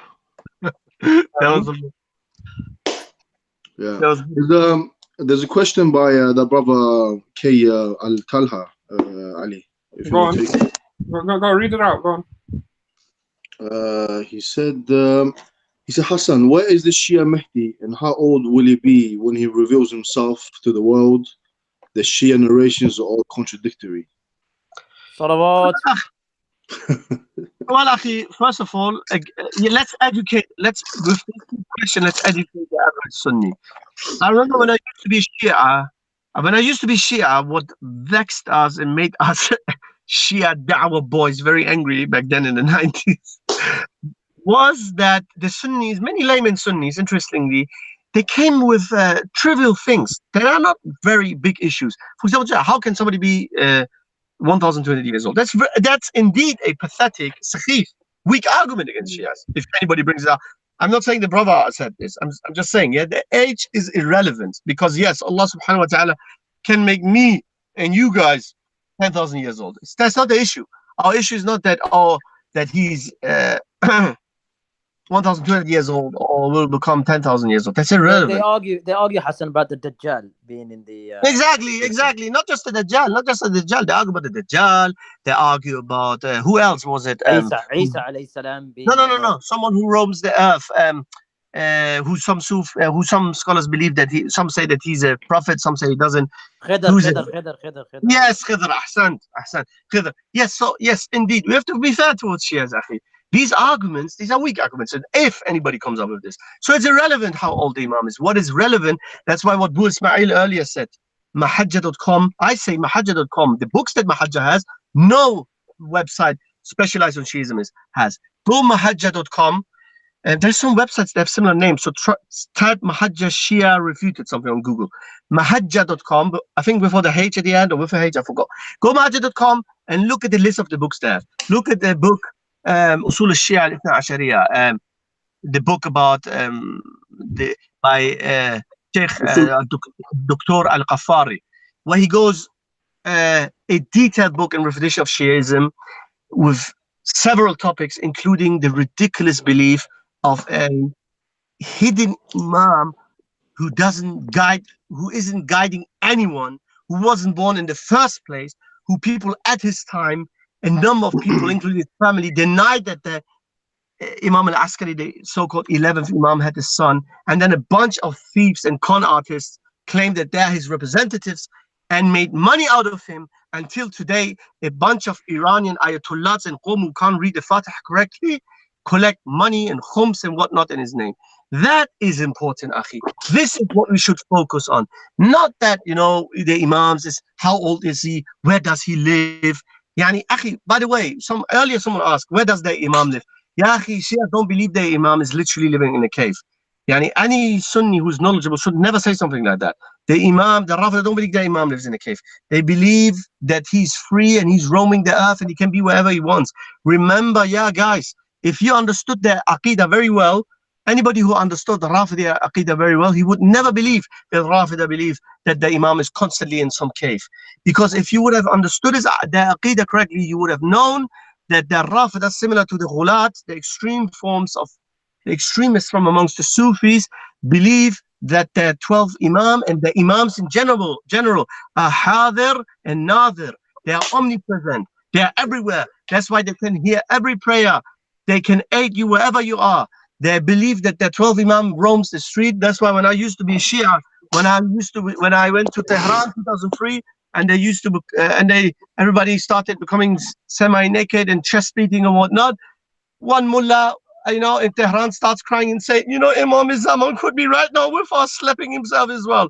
In Canada, another mullah will say Imam Zaman might be right now here. Every con artist, turbant, with this wheel hat, these people who they consider the scholars, lil asaf al-shadid, unfortunately, claims these things to make it more reasonable and appealing to them. So it is irrelevant how old he is and whatnot. What is relevant is the study of how was this khurafi, superstitious belief concocted? Who came up with it? How many holes does this issue has? Once you have studied this, wallahi, you will rather fall for Hinduism than for Rafidism. May Allah protect us from every kufr. I'm just saying. I think Hassan. I think the thing is, like what we can say is, like the narrations mentioned, last time that he was seen, was that's different. In the Sardab, like in the basement. That's the last time they saw him. And also they've got narrations that Tusi mentioned in Kitab al-Ghaiba, that the reason for Ghaiba was that he was scared, and for the Abbasids, and that in itself, like it's a, I'm Abbasid, by the way. I'm Abbasid. Funny as well? You know what's funny as well? He feared for death, but at the time of his disappearance, he was only 5 years old. Yeah. And what's strange is, wasn't his mother looking for him? If you got a 5-year-old child missing, naturally you think to yourself, "Where's my child gone?" Wallahi, I mean, I it forgot. is. She was a Roman princess. She was royalty. She didn't need to look for it. Akhi, yeah, Akhi, Sheikh Al-Qafari says in his book, Sheikh Al-Qafari, I think somewhere in the book about the Shia sect, the 12 Imami Shia sect, a criticism against the sect, this book on mahajjah.com that everybody should download and read, I think 2 volumes or something. He says that, wallahi, this is a ridiculous, Aslan, every aqil who reads their narrations and their explanations of how the 12th Imam was born, wallahi, it sounds like a bad Hollywood movie. No. I have to make tawbah. A bad Bollywood and Nollywood Nigerian type movie, akhi. And That's what it Lollywood, is. Pakistani Lollywood. Lollywood. And I'm not saying it's to mock, wallahi, akhi. The thing is, No, but it is, akhi, it is mockable, akhi. I mean, to be honest, I mean, no, of course. Like, The belief is you mockable, can't, no doubt. it's The belief laughable. is It's it's laughable. absolutely ridiculous. The belief is mockable, laughable, no doubt. But I'm just saying, I know that Shias are going to watch, say, look at these people mocking us. I say, listen, whatever it is, think of us as shayateen, whatever you want. You do your research. These books that we say, and you thought, because akhi, I was one of them, akhi. I remember in the late 90s, when I used to do da'wah, I used to carry books with me and do da'wah. Easily, akhi, I confused 10 Sunnis in my life and more, probably, with few books. They don't know. I'm just saying that, akhi, today is the age, this is our age. The tables have been turned now. Ahl Sunnah responding, Ahl Sunnah writing. We have not just answers for their shubahat, misleading arguments about our beliefs, about the Sahaba and whatnot. We are dismantling their sect. And I say it again and again and again. Again, especially this is a message to my critics and to your critics, brothers, because they say the same thing. People who say, why are you guys obsessed with Shiism? Have you nothing to do in your life? Let them believe what they want. Listen, they can believe what they want, and they will believe what they want, and we will not stop them. In Islam, you can't show faith and belief in someone's brain and heart. But this is not Hinduism. This is a religion that attributes everything to Muhammad and Islam and Allah and His deen. That is why we, due to our love for Allah and His message and this deen, we are sensitive when it comes to these topics, and we are passionate. Otherwise, of course, I have a lot of other things to do in my life. How many times do I explain? I study full time. I have 2 jobs to do. But I will, inshallah, never stop doing what I'm doing, writing, working, because I believe working, speaking the truth, loving the Ahlul Bayt, purifying the Ahlul Bayt from these khurafiyun, from these shayateen, from these turban shayateen in Qawm and Najaf and other hawzat. I believe this is ibadah. We're doing it for the love of Allah. We're doing it because we love the Ahlul Bayt and we love the Sahaba and we don't force nobody. And if it wasn't attributed to the Ahlul Bayt, most likely we would be more relaxed and would ignore it. Yeah, just like we are not as sensitive against Hinduism. Sorry to prolong it. I remember one time this Jahil, this Sayyid Ali said, look at this Sunnis in Speaker's Corner. Why don't you get so angry against Christians? Yeah, Jahil. The Christian person is an open kafir. He doesn't attribute his kufr to Islam. If he says God, yes, but he's no Muslim, will confuse him with any form of Islam. Whereas your sect and other sects of Batil claim Islam, claim purified Islam, claim the Ahlul Bayt. And that's why we do what we do. We refute, we educate, and we present our case. That's what it is. Alhamdulillah. And like you said, Hassan, the essence is to purify the Ahlul Bayt Now, from all this khurafat. That's the essence. That's nothing to do with point scoring, nothing to do with egos. We as Sunnis love and respect the Ahlul Bayt, and we do it because we want to free them from all of this filth and khurafa that they've attributed to them, and that's the bottom line. So that's important that you brought that up. Someone's asking, why do you pray 3 times a day? Well, they don't, innit? They pray 5, but they just combine it. Correct. So why do they always combine it? Shias pray because they have over-exaggerated in the mas'ala of they have over-exaggerated. We have to be fair. Shias pray 5 prayers a day. Shias pray 5 prayers a day at 3 different times. Is this permissible? According to Islam, according to Ahl Sunnah, it is permissible to join the prayers and pray Fajr at Fajr time, Dhuhr and Asr at Dhuhr time, and Maghrib and Isha at Maghrib time. It is permissible. And it is permissible, according, especially the Hanabila, under many circumstances, like heavy rain, if you fear of something. However, the Sunnah, the standard, the default, position of Rasulullah sallallahu alaihi wasallam and the Imams of the Ahlul Bayt is to pray every single of these 5 prayers at different times. Unfortunately, Shias, again, even in this matter, don't follow the Imams. Because what will they do? I don't want to go do it no lengthy. This is an old topic on itself. They will quote Ibn Abbas. Suddenly they become the Shias of Ibn Abbas, you know how Shias are. Obsessed, suddenly they become Shias of Ibn Abbas, or Ibn Abbas in Bukhari said that he saw the Prophet joining with no reason. Yeah, are you Shia of Ibn Abbas? And Are you Shia of Ibn Abbas? Don't forget Mut'ah. We are not Shias of Ibn Abbas. Are you Shia of Ibn Abbas? I know. Many topics suddenly become, I know. So we say we are not Shia of Ibn Abbas, and neither are you Shia of Ibn Abbas. Ibn Abbas is infallible. He saw of no reason. This doesn't cancel the default position, for God's sake, which is to pray at 5 different times. And in Nahjul Balagha, there's a detailed narration or letter from Ali bin Abi Talib, or attributed to him, in detail says that this prayer, this is the first prayer at that time, the second prayer, the third prayer, the fourth prayer, the fifth prayer, Isha. And there's studies have been made that even according to their own narrations, the Imams, the default position was to pray 5 prayers at 5 different times. But again, brother, this is something that, yes, of course, can be discussed. But trust me, this is one of the smallest issues Ahl Sunnah have with them compared to the other stuff, though. Alhamdulillah. There's all questions going on, man. No, there are a few questions. Hugo Boss, I think he's Shia. He's asking, is it haram to do what Yasser does according to unfiltered Shiism? Oh, he's Shia. He's definitely Shia, this guy. Yeah. Is it what? Is it allowed to run over coal? What did he say? Yeah, I heard something like that. Is it allowed to run over coal? Run over coal? Coal, like fire and coal and whatnot. No, he said there's a haram to do what Yasser does according to unfiltered Shiism. If you go to Who's unfiltered Yasser? Shiism, mate, buddy, God help you. I think Who's this guy is Yasser? Yasser al-Habib Hassan. They're saying the way he is this haram according to Shias?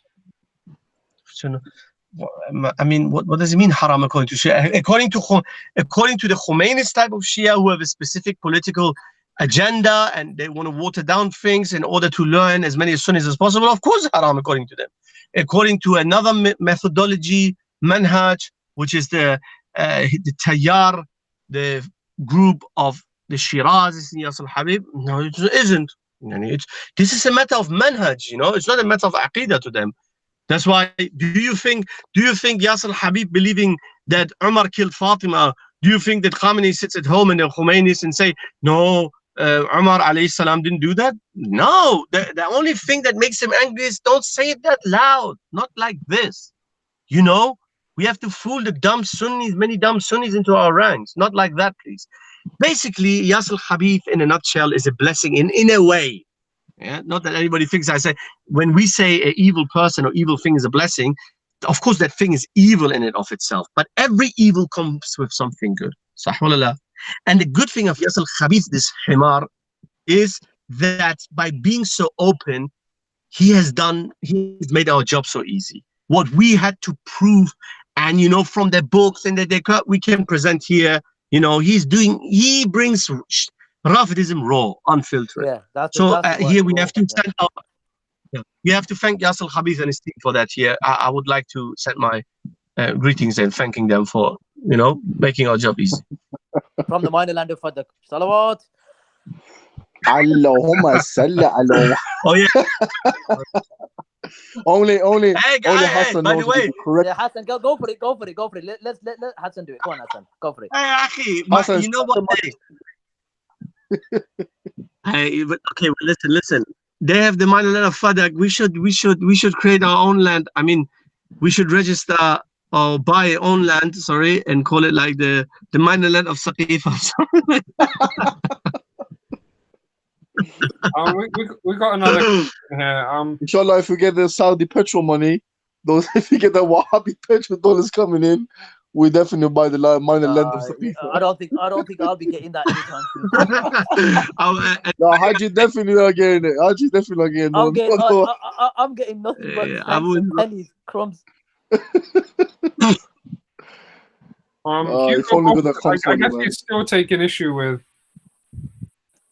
Imagine if we had a turban on our head, a tire head, you know, all the khums money we get. Wow. Oh man. Wow. All the khums money, man. It's appealing. It's appealing, man. It's appealing. We've got a question by Sissy Hands. He's saying, are us Shias allowed to eat cow as we follow Hindus?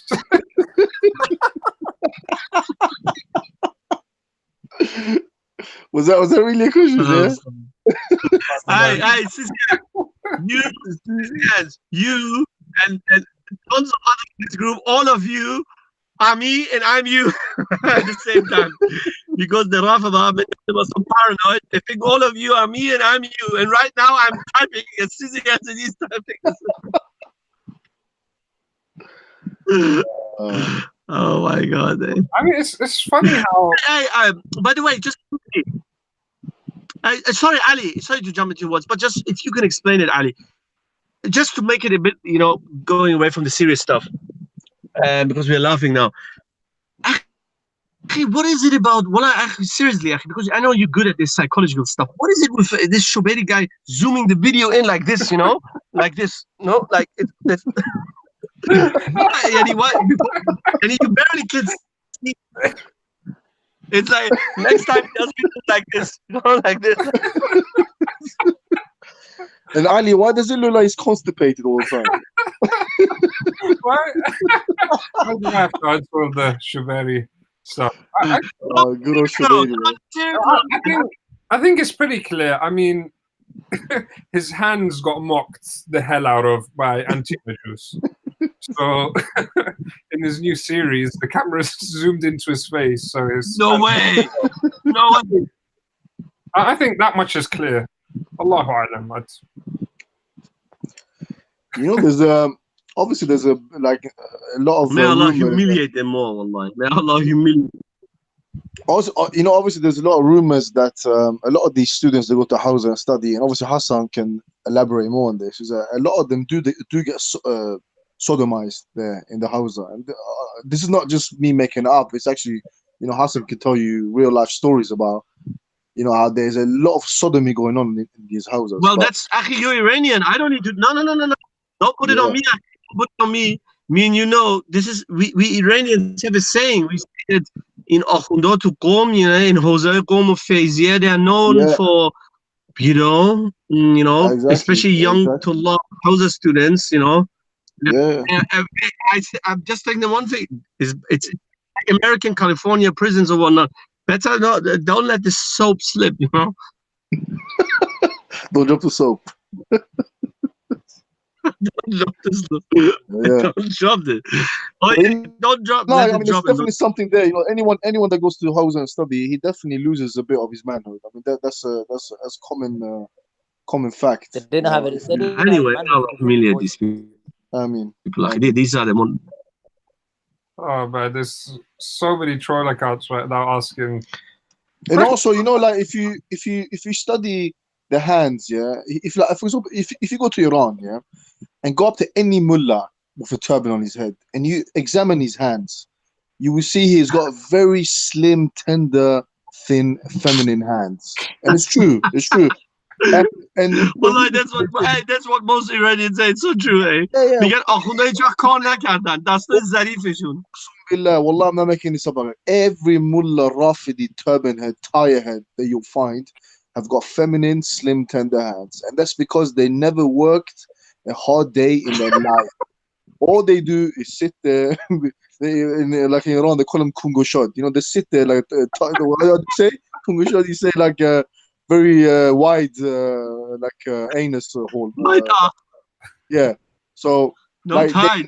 were- Oh yeah, yeah, got what- shot. Yeah, he went wide. so they sit there all day long and just pick their noses and just collect the khums money and send salabat 1,000 times and send la'ana 1,000 times, and that's all they do day in day out. That's the life of. Alhamdulillah, it's good. And It's good. even in Iran, they call them marmulak, like lizard. They call them lizards, like the average Iranian. Look how low the people. That's a good film, eh?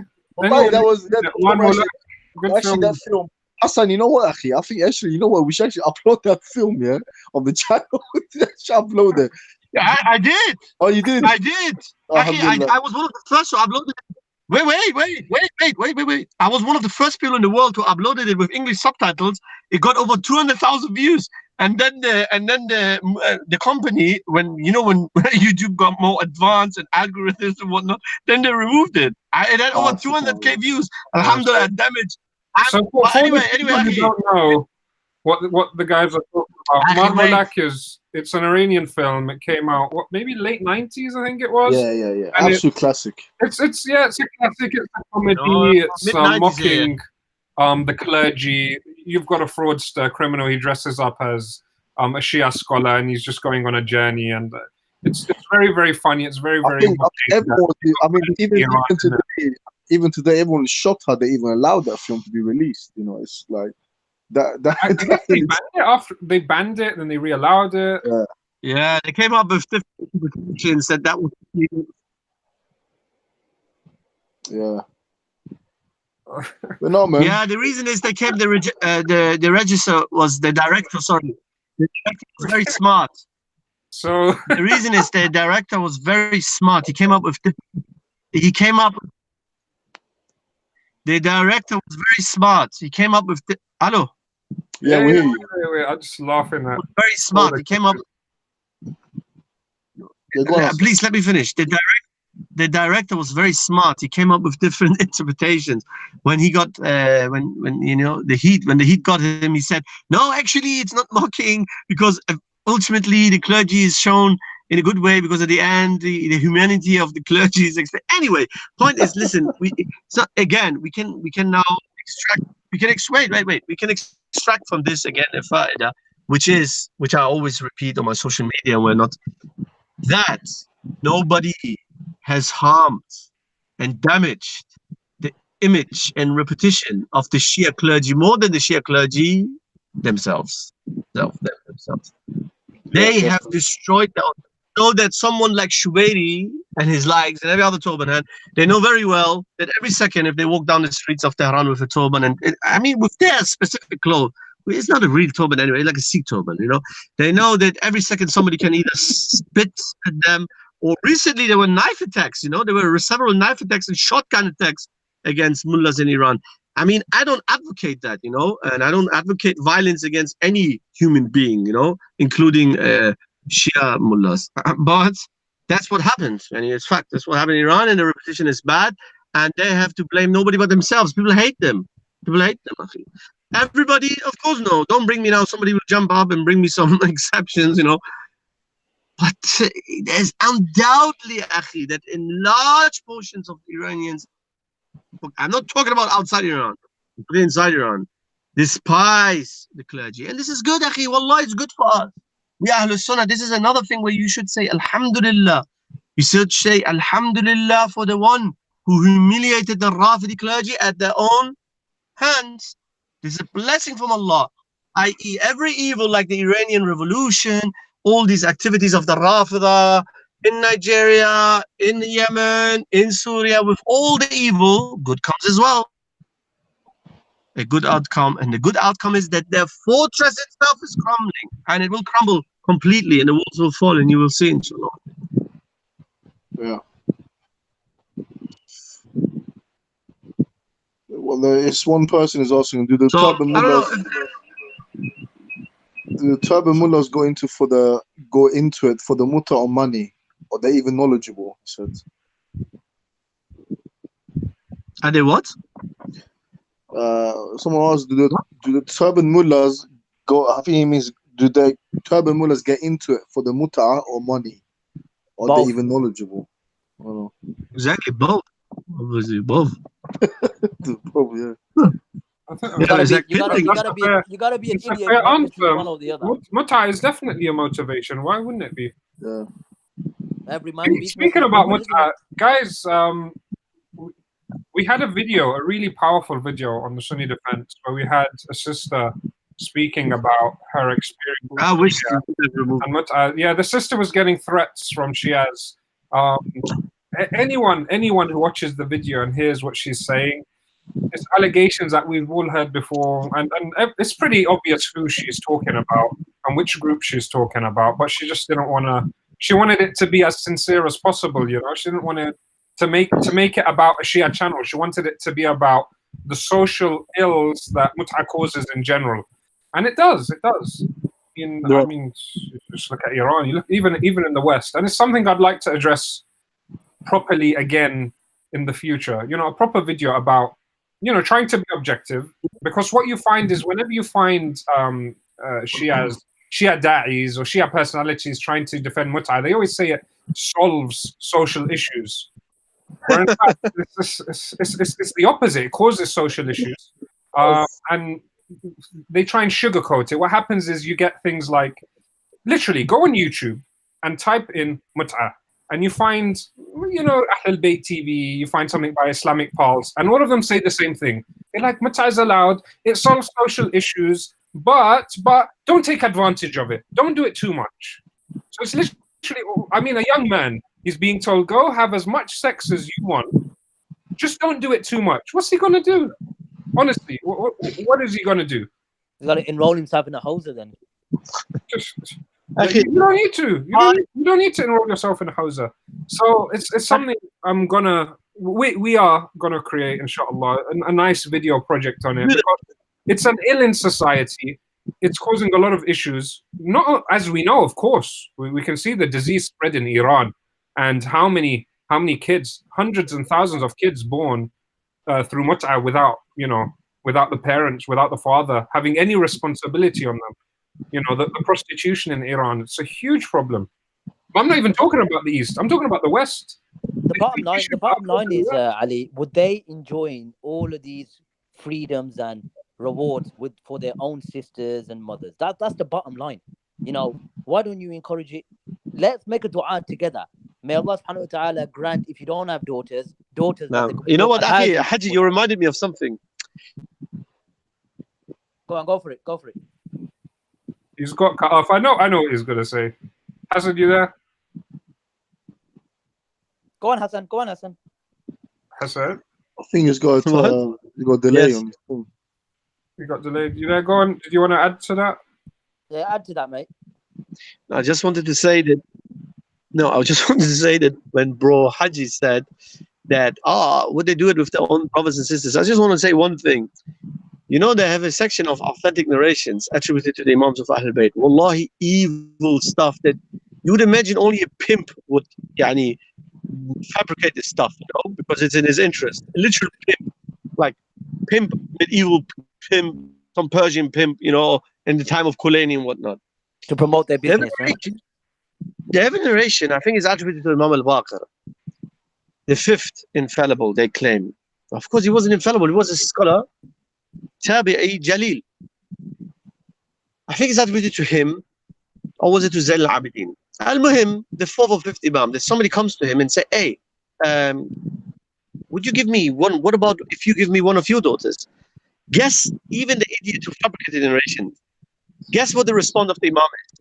The Imam, according to their narrations, gets really offended and like turns away from the person, i.e., the Imam feels like insulted. How? Wayhak. Woe unto you. How can you even, asking for my women folk?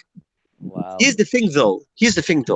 Wait a second. Here's the thing. If something in it by itself is tayyib. Bu Ismail, I have a question. If you come one day and you come with your son and you ask me to give my daughter in marriage to your son, even if I disagree or don't want to, would I get offended? Oh, wayhak. Woe to you. How dare you answer? Of course not, because in it by itself, something that you request it's tayyib, it's good, it's marriage, right? Yeah. The only thing is I might disagree and say, no, she's not ready, or I don't want to give it to your son. But here's the thing, the idiot who fabricated this narration and other narrations that they attributed to Ahlul Bayt, he portrayed the infallible Imam as a munafiq, waliyadu billah. Because here the infallible Imam reaching mut'ah, but when it comes to himself, he says, how dare you ask me and my woman folk? You understand? That's why actually one show, one time, there's a video of Yasir Khabith. Wallahi, this guy thinks he's very smart. He's a jahil zindiq. One guy called to Yasir Khabith's show, this fat duck, yeah? He says, yeah, Sheikh, what if somebody comes in and wants to ask your daughter? What if somebody comes to ask someone from you mullahs and you tie heads? What? Guess what his response is? He says, cheap, sakhif, cheap, pathetic, Sunni shubha. Why? He said, brothers, it's the same with permanent marriage. Ask for the hand of your daughter permanently. Doesn't mean that you necessarily have to give your daughter. Doesn't mean that you're against the hukum shari'i. No. Look at this idiot, Akhi, how he conflates these two issues. You, or the example I've given with Abu Ismail, somebody not giving his daughter in normal marriage is not to be conflated, this issue, with someone like their scholars who are reluctant to give their daughters to mut'ah, because they know by their fitrah that mut'ah means the guy will have sexual pleasure with his daughter or woman folk or whoever he gives it, and that's it. So you see, and there's other narrations. There's narrations attributed to Jafar al-Sadiq, where Jafar al-Sadiq said those who mut'ah, these women, they are like rented women. They're rented. They're like prostitution. I think he uses even the word mustajirat, yani rented woman, you know. And they have some. I remember one time I did a research. They have like 4 or 5 very disgusting Sahih narrations. But to move on from this topic, brothers, I do support everyone, and I agree that work should be done on this field, and I support Ali on this. But again, mut'ah is, you know, with all its, because they always say Rasulullah sallallahu alaihi wasallam allowed mut'ah. They always forget the mut'ah Rasulullah allowed is different to Rafidi mut'ah. Rafidi mut'ah is one of the best forms of ibadah according to them. The more you do, the better. You get reward. Rasulullah was rukhsa, like eating pork, an exception. But anyway, it's still furu'ah, right? It's still furu'ah. It's from the branches of the deen. It truly matter. So maybe we shouldn't focus on this. But yes, it needs to be addressed as well. So I wish Ali all the best, and everybody who works on projects like this should be done. I agree. It's not, like you said, it's not fundamental. It's not the fundamental part that we need to be focusing on. But needs to be addressed. But it needs to be addressed. It's a social problem that hasn't been addressed. It's rampant. Yes. There's agree. Sincerely looking to become Muslim, and these men pray with them. Like, bro, I've had people contact me. I've got stories. I've got people willing to go on and speak out stories. But you know, people just say, you're just anyone could make it. You know, so it's not the strongest way of doing it. But to objectively look at it and try and say, okay, let's see, is it solving social issues or is it causing social issues? Let's have a look. The thing is, you know, obviously, whenever the issue of mut'ah comes up, you know, they always pull out, oh, but yeah, you guys believe in misyar. And, you know, to be fair, you know, especially within, you know, unfortunately within the Salafi community, there is a lot of kind of marriages taking place where, you know, a lot of the brothers that marry sisters, they do it for kind of their own kind of, you know, selfish reasons. But they marry, you know, with the intention of divorce. But the difference is that none of our scholars have ever said that doing something like this is equivalent of 70 Hajj. And if you do this, you know, you're going to get Jannah. And, you know, these things like, you know, there's many ulama said it's haram even to do this, to marry someone with the intention of divorce. No. All ulama haram. It's just the difference of opinion is the marriage valid? Yeah. As far as I know, like Sheikh bin Baz said, it's haram, but the marriage is still valid because you did not make a contract based on divorcing after a few hours. You basically married to her, which is haram, but it's still mut'ah, what they don't understand, but still haram. Of course, it's haram. Yeah, one shouldn't do that. That's what I'm saying. I mean, there's khilaf on this. Even like Misya, there's khilaf. Is it permissible or is it not permissible? But none of the scholars have ever said that this is something praiseworthy. That if you do this, you know, you're going to get Jannah. You know, all this kind of nonsense and kind of superstitious things that, you know, these Rawafid come up with Mut'ah stuff like this. They exaggerate the whole issue of Mut'ah. You know, I mean, to practice Mut'ah is one thing. I mean, also like Hassan said, this is furu issues. You know, we should never kind of use this against Shia to say, oh, look, your din is batil because of Mut'ah. Because even there was some Sunnis from the Salaf that actually did Mut'ah. You understand? But obviously, that's another issue. Exactly. It's not a crux of the matter, but it needs to be addressed, and inshallah, Ali does his best. Inshallah. Exactly. But the main thing when it comes to Mut'ah is that we have today in Iran, we have living social testimony of the outcome of, you know, when it's practiced in this kind of, you know, widespread, you know, kind of form where it's kind of a epidemic, a virus, you know, where people are using it for prostitution, all kinds of filthy things, you know, and we've seen the fruits of it. You know, that when you not only allow it, but you encourage Karim, it. Abu Ismail. Yeah, go on, Akhi. Yeah. Yeah, No, sorry, you said if you don't allow it, and if you don't just allow it, but you propagate it, you meant, I think. Yeah, yes, no, I was do. saying, you know, like when you promote it to that level, like we see today in Iran. Obviously, Hassan knows himself, but any Iranian knows that today, like Mut'ah has become, you know, literally, you have people that feed off it when it comes to prostitution. We have prostitutes that live. Akhi, they have a narration, and you have heard of it, and I guess for Ali as well, and some people who are in the group, they have a fabrication that they repeat like parrots, if it makes it as if it makes it right. You know, it's attributed to Ali, probably in you know, Baba Behruz ibn Jamshid's Sahih book or something. No authentic narration at all. Basically, the narration says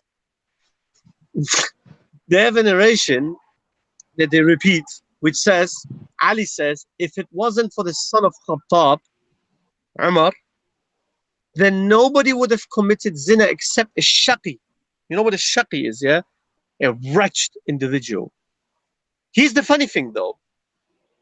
We say to the idiot zindiq who may fabricated this narration, you have a modern day government who tried his utmost to spread mut'ah, to make it socially acceptable, right?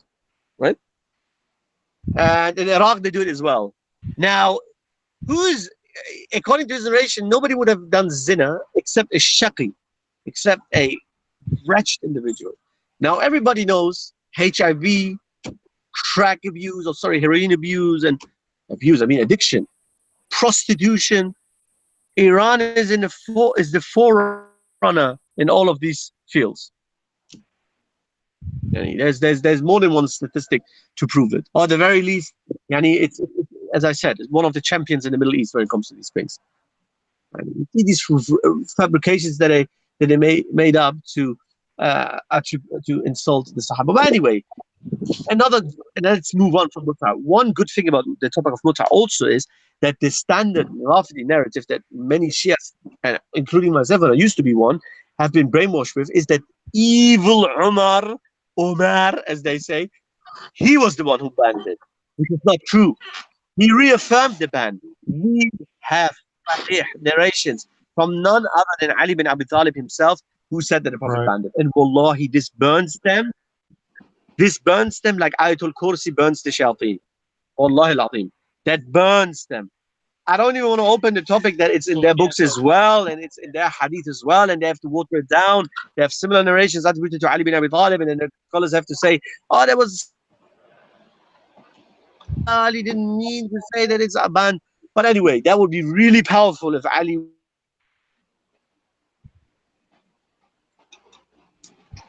Still there, Hassan? I guess he's breaking up a bit. The Sunnis say that the Ahl bin prohibited Mut'ah. I mean, even Shia sects many say that the Ahl bin prohibited Mut'ah. So why do you think that your evidences or hujjas are in any shape or form superior? Which they are definitely not. Just to add as well, Hassan's Yeah. cutting off. Ali, didn't we? No, I'm here. Didn't we do a video on the Sunni defense regarding this?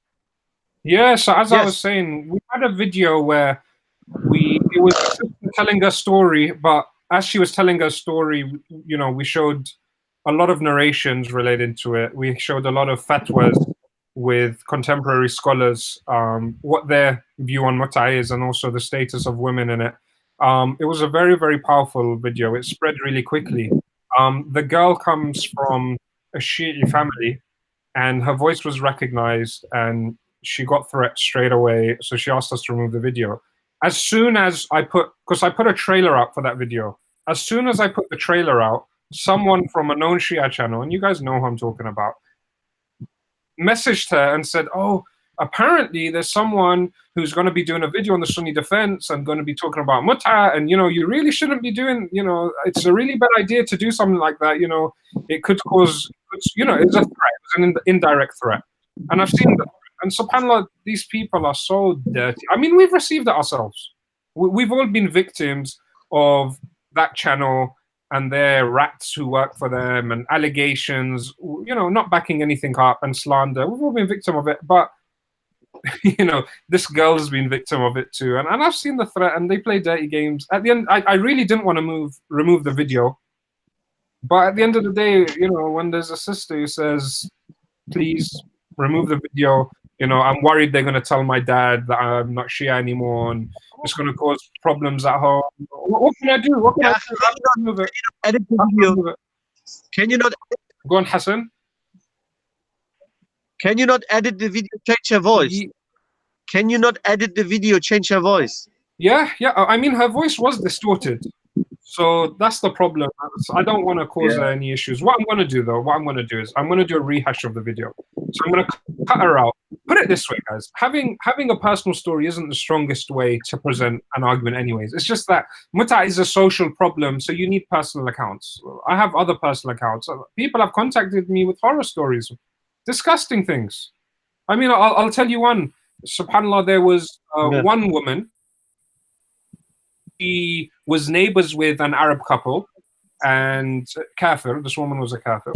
We're talking about in the 70s, 80s. She was, and basically they got talking about Islam. She wanted to become Muslim, but then the neighbors moved back to their country in the Middle East. So she went to her local mosque, what she thought was a mosque, and it was the Husseiniyah in Holland Park. It's a Shia temple. So she accepted Islam there, and she started practicing there. And what happened was she brought her friend. This woman was married, by the way, but she brought her friend to come along with her, who also accepted Shiism. And the head of the center approached her friend and said to her, look, we have, many men coming from the Iraq-Iran war. They're fleeing the country and they're coming here. And you should do Mut'ah with them, and you'll be highly rewarded for it. And just disgusting thing this is coming from. Just trying to use this new revert for sex. That's what was happening.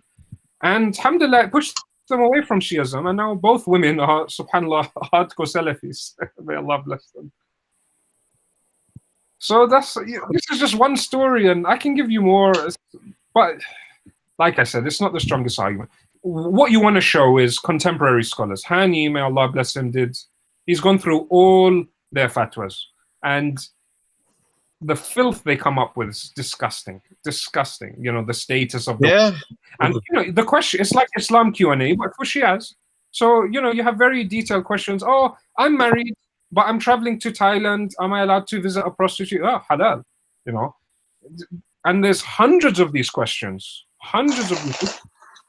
They don't call him Sextani for no reason, Ali. What's that both name?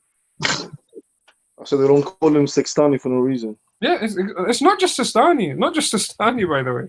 I'm gonna do something. By the way, we have a video on our channel on the Sunni defense. If you go, just type in Sunni defense Mut'ah. There's a nice.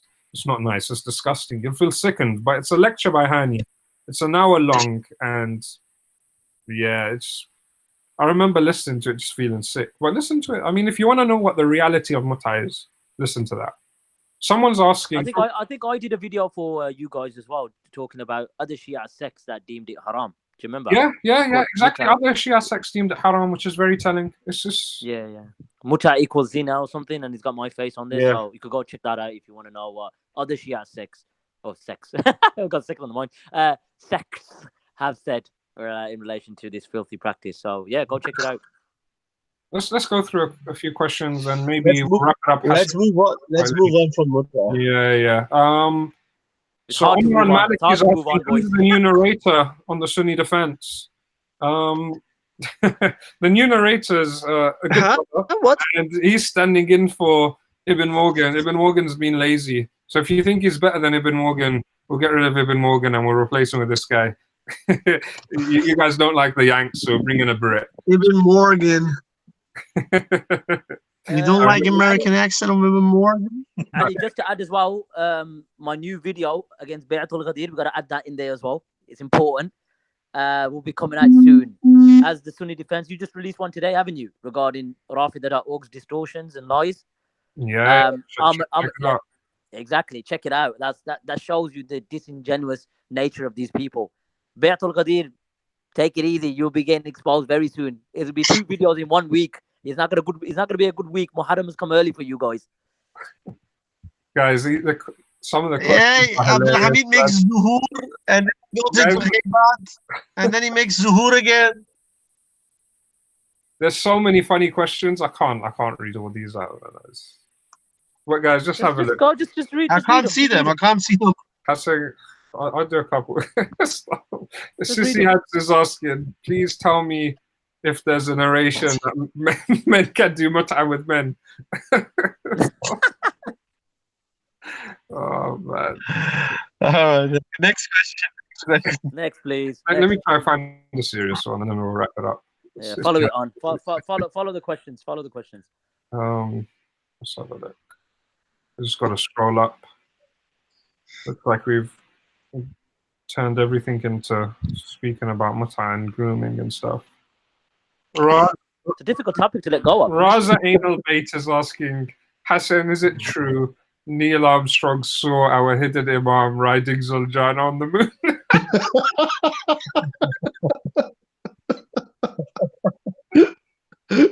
I'm just saying, I can just say one thing, brother. Whoever is behind these accounts, I can't fully support you, but I can admire that you are so. Yani, your troll level is next level. I mean, they think that I'm the super troll. If they only knew that you guys are like, man, I need to take lessons from you guys, man. No, seriously.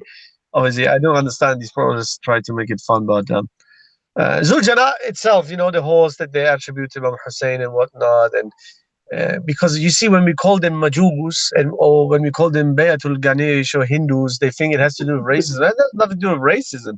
It has to do with, listen, in the Indian subcontinent, there are certain sects who every sober, unbiased observer can clearly tell that they have been influenced by their local pagan religions. And not just in subcontinent, in the Indian subcontinent, in some regions in the Arab world as well, and other regions in the Islamic world as well, including even the Sunni world. In the Sunni world, there's regions, the specific khurafi, superstitions, pagan practices have crept into certain communities. And the thing though is, when it comes to Rafidism, these pagan practices are forget about not being fought against and warned against, they have become an essential part of their rituals. That's why you won't find a Pakistani Shia Matam, this how you translate it, like a morning ceremony ritual, without them bringing a horse to procession. Without them bring a horse to Luton or East London or somewhere else in the middle of, in December, and then slapping their faces, and that resembles, and that no, seriously, that obviously resembles horse veneration, animal veneration in Hinduism. So when yes, I call them, and anybody else, if they say, Bayatul Ganesh, and they have these Hindu type Rafidis, hybrids, but that's what they really are. When Anti-Majus calls them that, when some brother Shia call them that, and anybody. I mean, it's all right. You know, we have yani, there's substance behind our claims. Hassan, as a Pakistani, that I can obviously be in a better position to talk about this. Naam. That certain customs that you find. Naam, naam. So, what are you doing to me, Hassan? I That just said certain naam. customs that you. No. I know you were trying to do. Behave yourself, son. Behave yourself. The customs that you find in the subcontinent, in my country and elsewhere, you find it that it's very, very rooted. And I'm not saying this obviously in a biased way. Even our cultural practices. Stop being racist. No, Stop being racist. No, listen, let me speak. Honestly, on a serious note. Certain cultural practices, as a Pakistani, and I can say this from a non-biased point of view, that we have borrowed certain customs from the Indo-Pak subcontinent, and certain practices are rooted in Hinduism. Certain practices. I'm not talking about Zuljana. I'm not talking about any specifics. I'm talking about cultural norms. So with Shiaism, they have obviously certain cultural, or Pakistanis have certain cultural practices that they have. So what they've done is they've possibly borrowed certain customs, which is, you know, quite normal in that part of the world, and integrated it into their understanding of Shiaism. So one thing that we have to be clear is that you mentioned, they don't warn against it. That's the problem. They don't condemn it. They promote it. And when they promote it... Rather, sorry to interrupt you. Not just that they don't condemn it. They regard it as sha'airullah. They say these are from the signs of Allah, and these are the signs of azadari. You know? That's the... Akhi, for example, you know when they carry these lights... Let him finish. So I'm just gonna make it brief. I'm not gonna make it brief. So with these practices, again, you know, they should be the first to condemn them. That's the argument here from my side, is that if you can quite clearly see that horse veneration is happening, especially in Indo-Pak, Pakistan or whatever, Punjab, I'm from obviously apart from the Punjab as well, that I've seen it, that it's not condemned. Rather, it's promoted, and they, you know, send messages, and families obviously spread the word, and it's just mass circulated, that when it's highlighted by us Sunnis, now I'm a Pakistani, I'm a Sunni, and I say, look at this, you know, veneration, ridiculous. We've got, and obviously you're a Persian, so when it comes from you, it seems like you're being racist. You understand? It seems like you're being racist. But me as a Pakistani, I can say this, that I'll be the first to admit this is ridiculous. This is nonsense. And unless you don't do anything to tackle it, then this is going to be a consistent, you know, we're going to be calling you out on this particular horse veneration. And I'm saying this as a Pakistani now, not as a, you know what I mean? Yeah, Haji, that's why I have to ask you, because you know this has always been like something that I've kind of thought about, is that, and I spoke to Hassan about this before as well, is that when we look at the Shias around the globe, yeah, and we compare them by nationality, when I look at the Rafida from the Indian subcontinent, to me personally, akhi, they come across as the most extreme, akhi, when it comes to the ghulu in everything. You understand? When it comes to, I don't know, like tatbir, when it comes to la'na, when it comes to like this khurafa, when it comes to Zuljana and the horse veneration, and all the, you know, the Ashura ceremony processions and all. And you know, extreme. But to be fair as well, Abdul Hamid, to be fair, to try to coach it. Oh, sorry, carry on. Yeah, go on. No, I was, because obviously, you know, like, you know, for us living here in the UK. I was saying. Yeah, so I mean, obviously, there's no coincidence, actually, for us living here in the UK, the Rafa that we come across, that you personally come across, actually, being into polemics and stuff, is that majority, actually, of them are Rafida from the subcontinent. You know, we don't realize hardly we have the Iraqis, the Lebanese, the Iranian. Forget it, like Iranian Rafida come in the open in the UK, hardly any. But you know, it is like, you know, when it comes to the Asian Rafida from the subcontinent, Pakistan and India in particular, they be the most extreme, you know, when it comes to it is true. But to be fair as well, again, we have to obviously look within ourselves. And as a Pakistani, again, no one can accuse me of being racist because I am a Pakistani myself. That you find amongst Sunnis as well, from Ahl Sunnah, from the Pakistan or Indo-Pak subcontinent, Bangladesh included, that we have this issue of extremism of ghulu within us as well, within Sunnis. Like you look at, so I have to be fair. So when the Shia argue that, look, why are this is what people being racist. I'm just saying it as a Pakistani. We go to the extremes in everything. When it's amongst Ahl Sunnah, look at this, Yeah.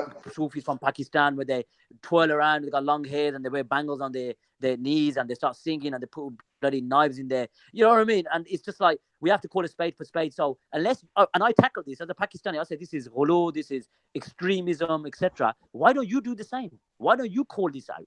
Do you understand? Yeah. You see, this is the correct question that you just asked. You said, why don't you do that? And here, with all our fairness towards the Shias, when we say, listen, it's not about names. As we say in Arabic, the haqiqah of the matter is not the name, it's the haqiqah of itself. Evil doesn't... The amal as well, the actions that they do. Exactly. So something, you can give something a good title, name. If it's inherently bad, it stays bad.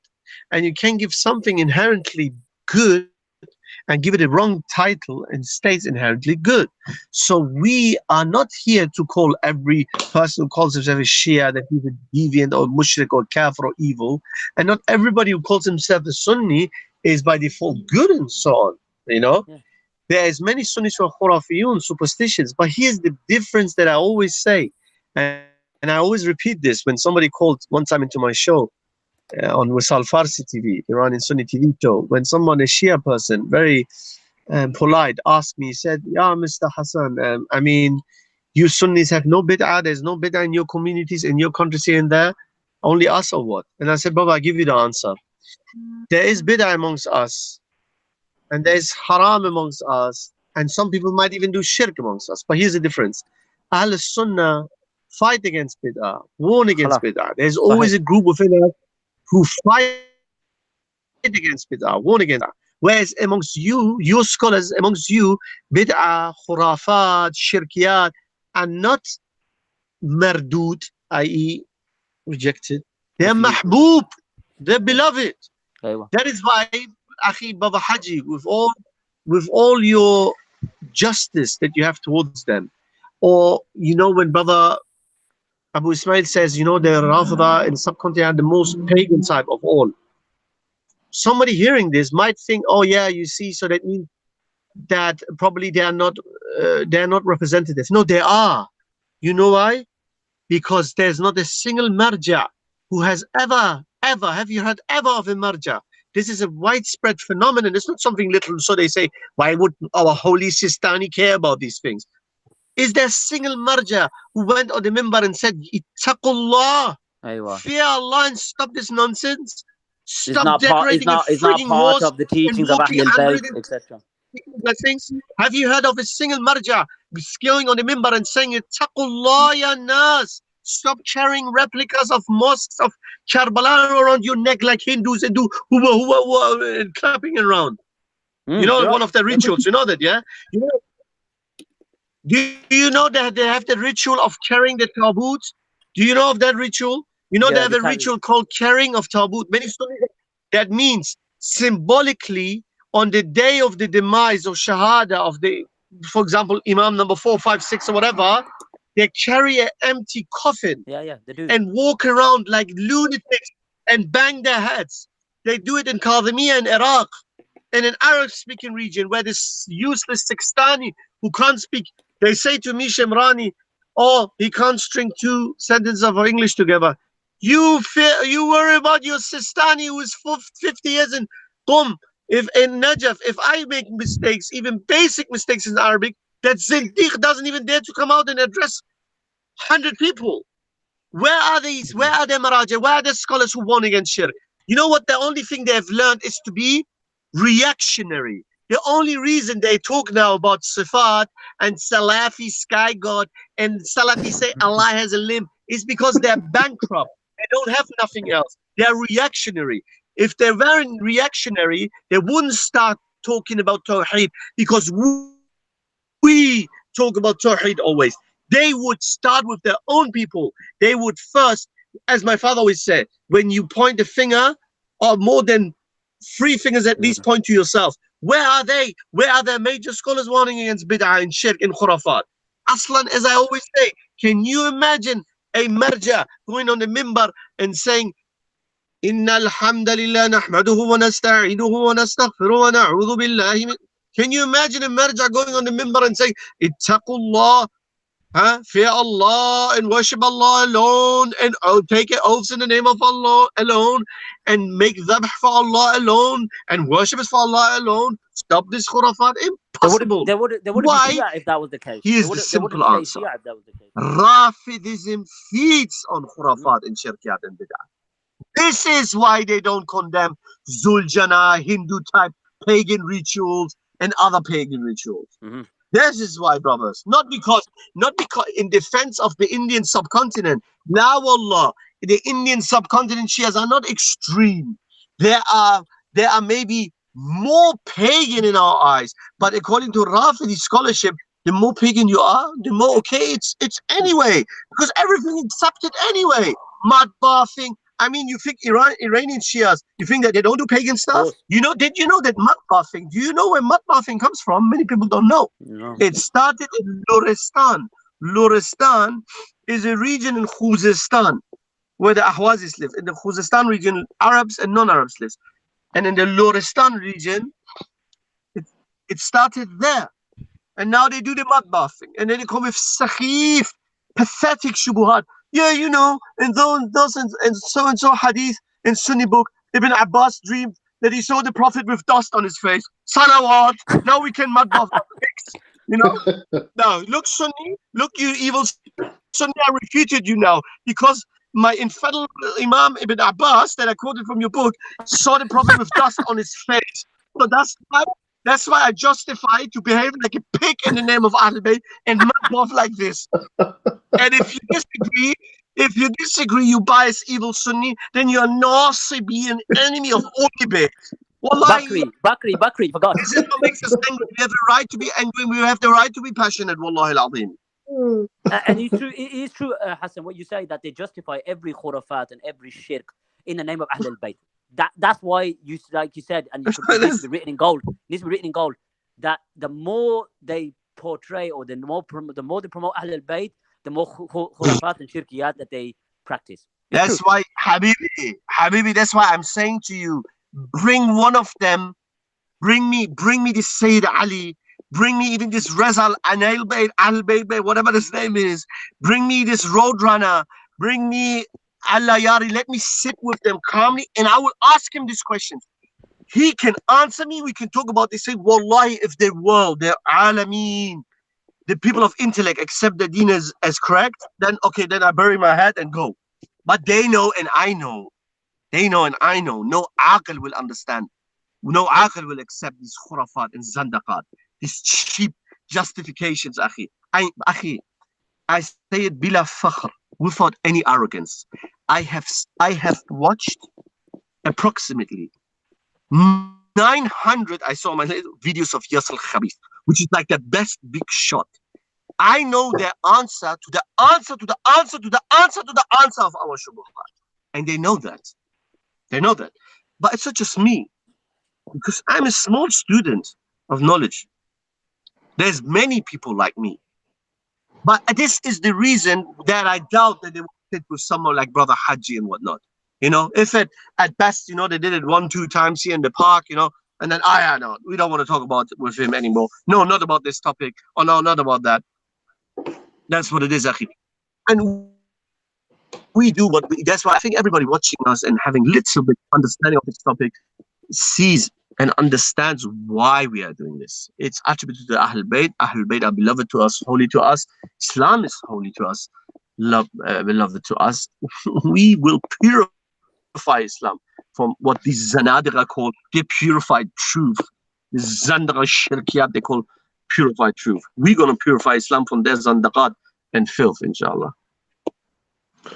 Inshallah, let's wrap up, I think. Let's wrap it up. So, that was very good. Yeah, so... Yeah, it's nice to have something it was very good laid back than what we do on the Sunni defense,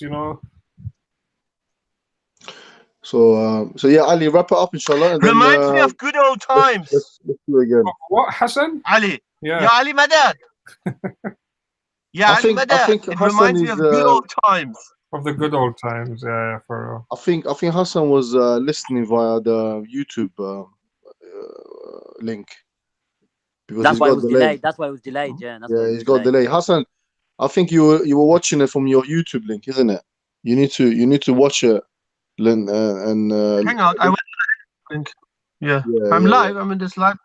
Hang on. Let me wrap it up and then we'll talk once I've stopped the live. All All right, right. guys. Well, thank you for joining us, everyone. Assalamu alaikum wa rahmatullahi wa barakatuh. Okay. Wa alaikum salam. No, just one second. Would you want Hassan? Just one second. I just wanted to say this was like there was like an experiment. We just wanted to do. Ali and some other brothers suggested it to do one live session. Let's see the response and how it was. Maybe there are going to be more in future. By the way, yes, I have they are in pile. They are ready some new projects and videos myself. Yeah, on my channel, inshallah. And yeah, that's really it. I hope you enjoyed it, brothers and sisters. And wassalamu alaikum wa rahmatullahi wa barakatuh. Assalamu alaikum wa rahmatullahi wa barakatuh. Wa alaikum Wa salam. alaikum salam wa rahmatullahi wa barakatuh.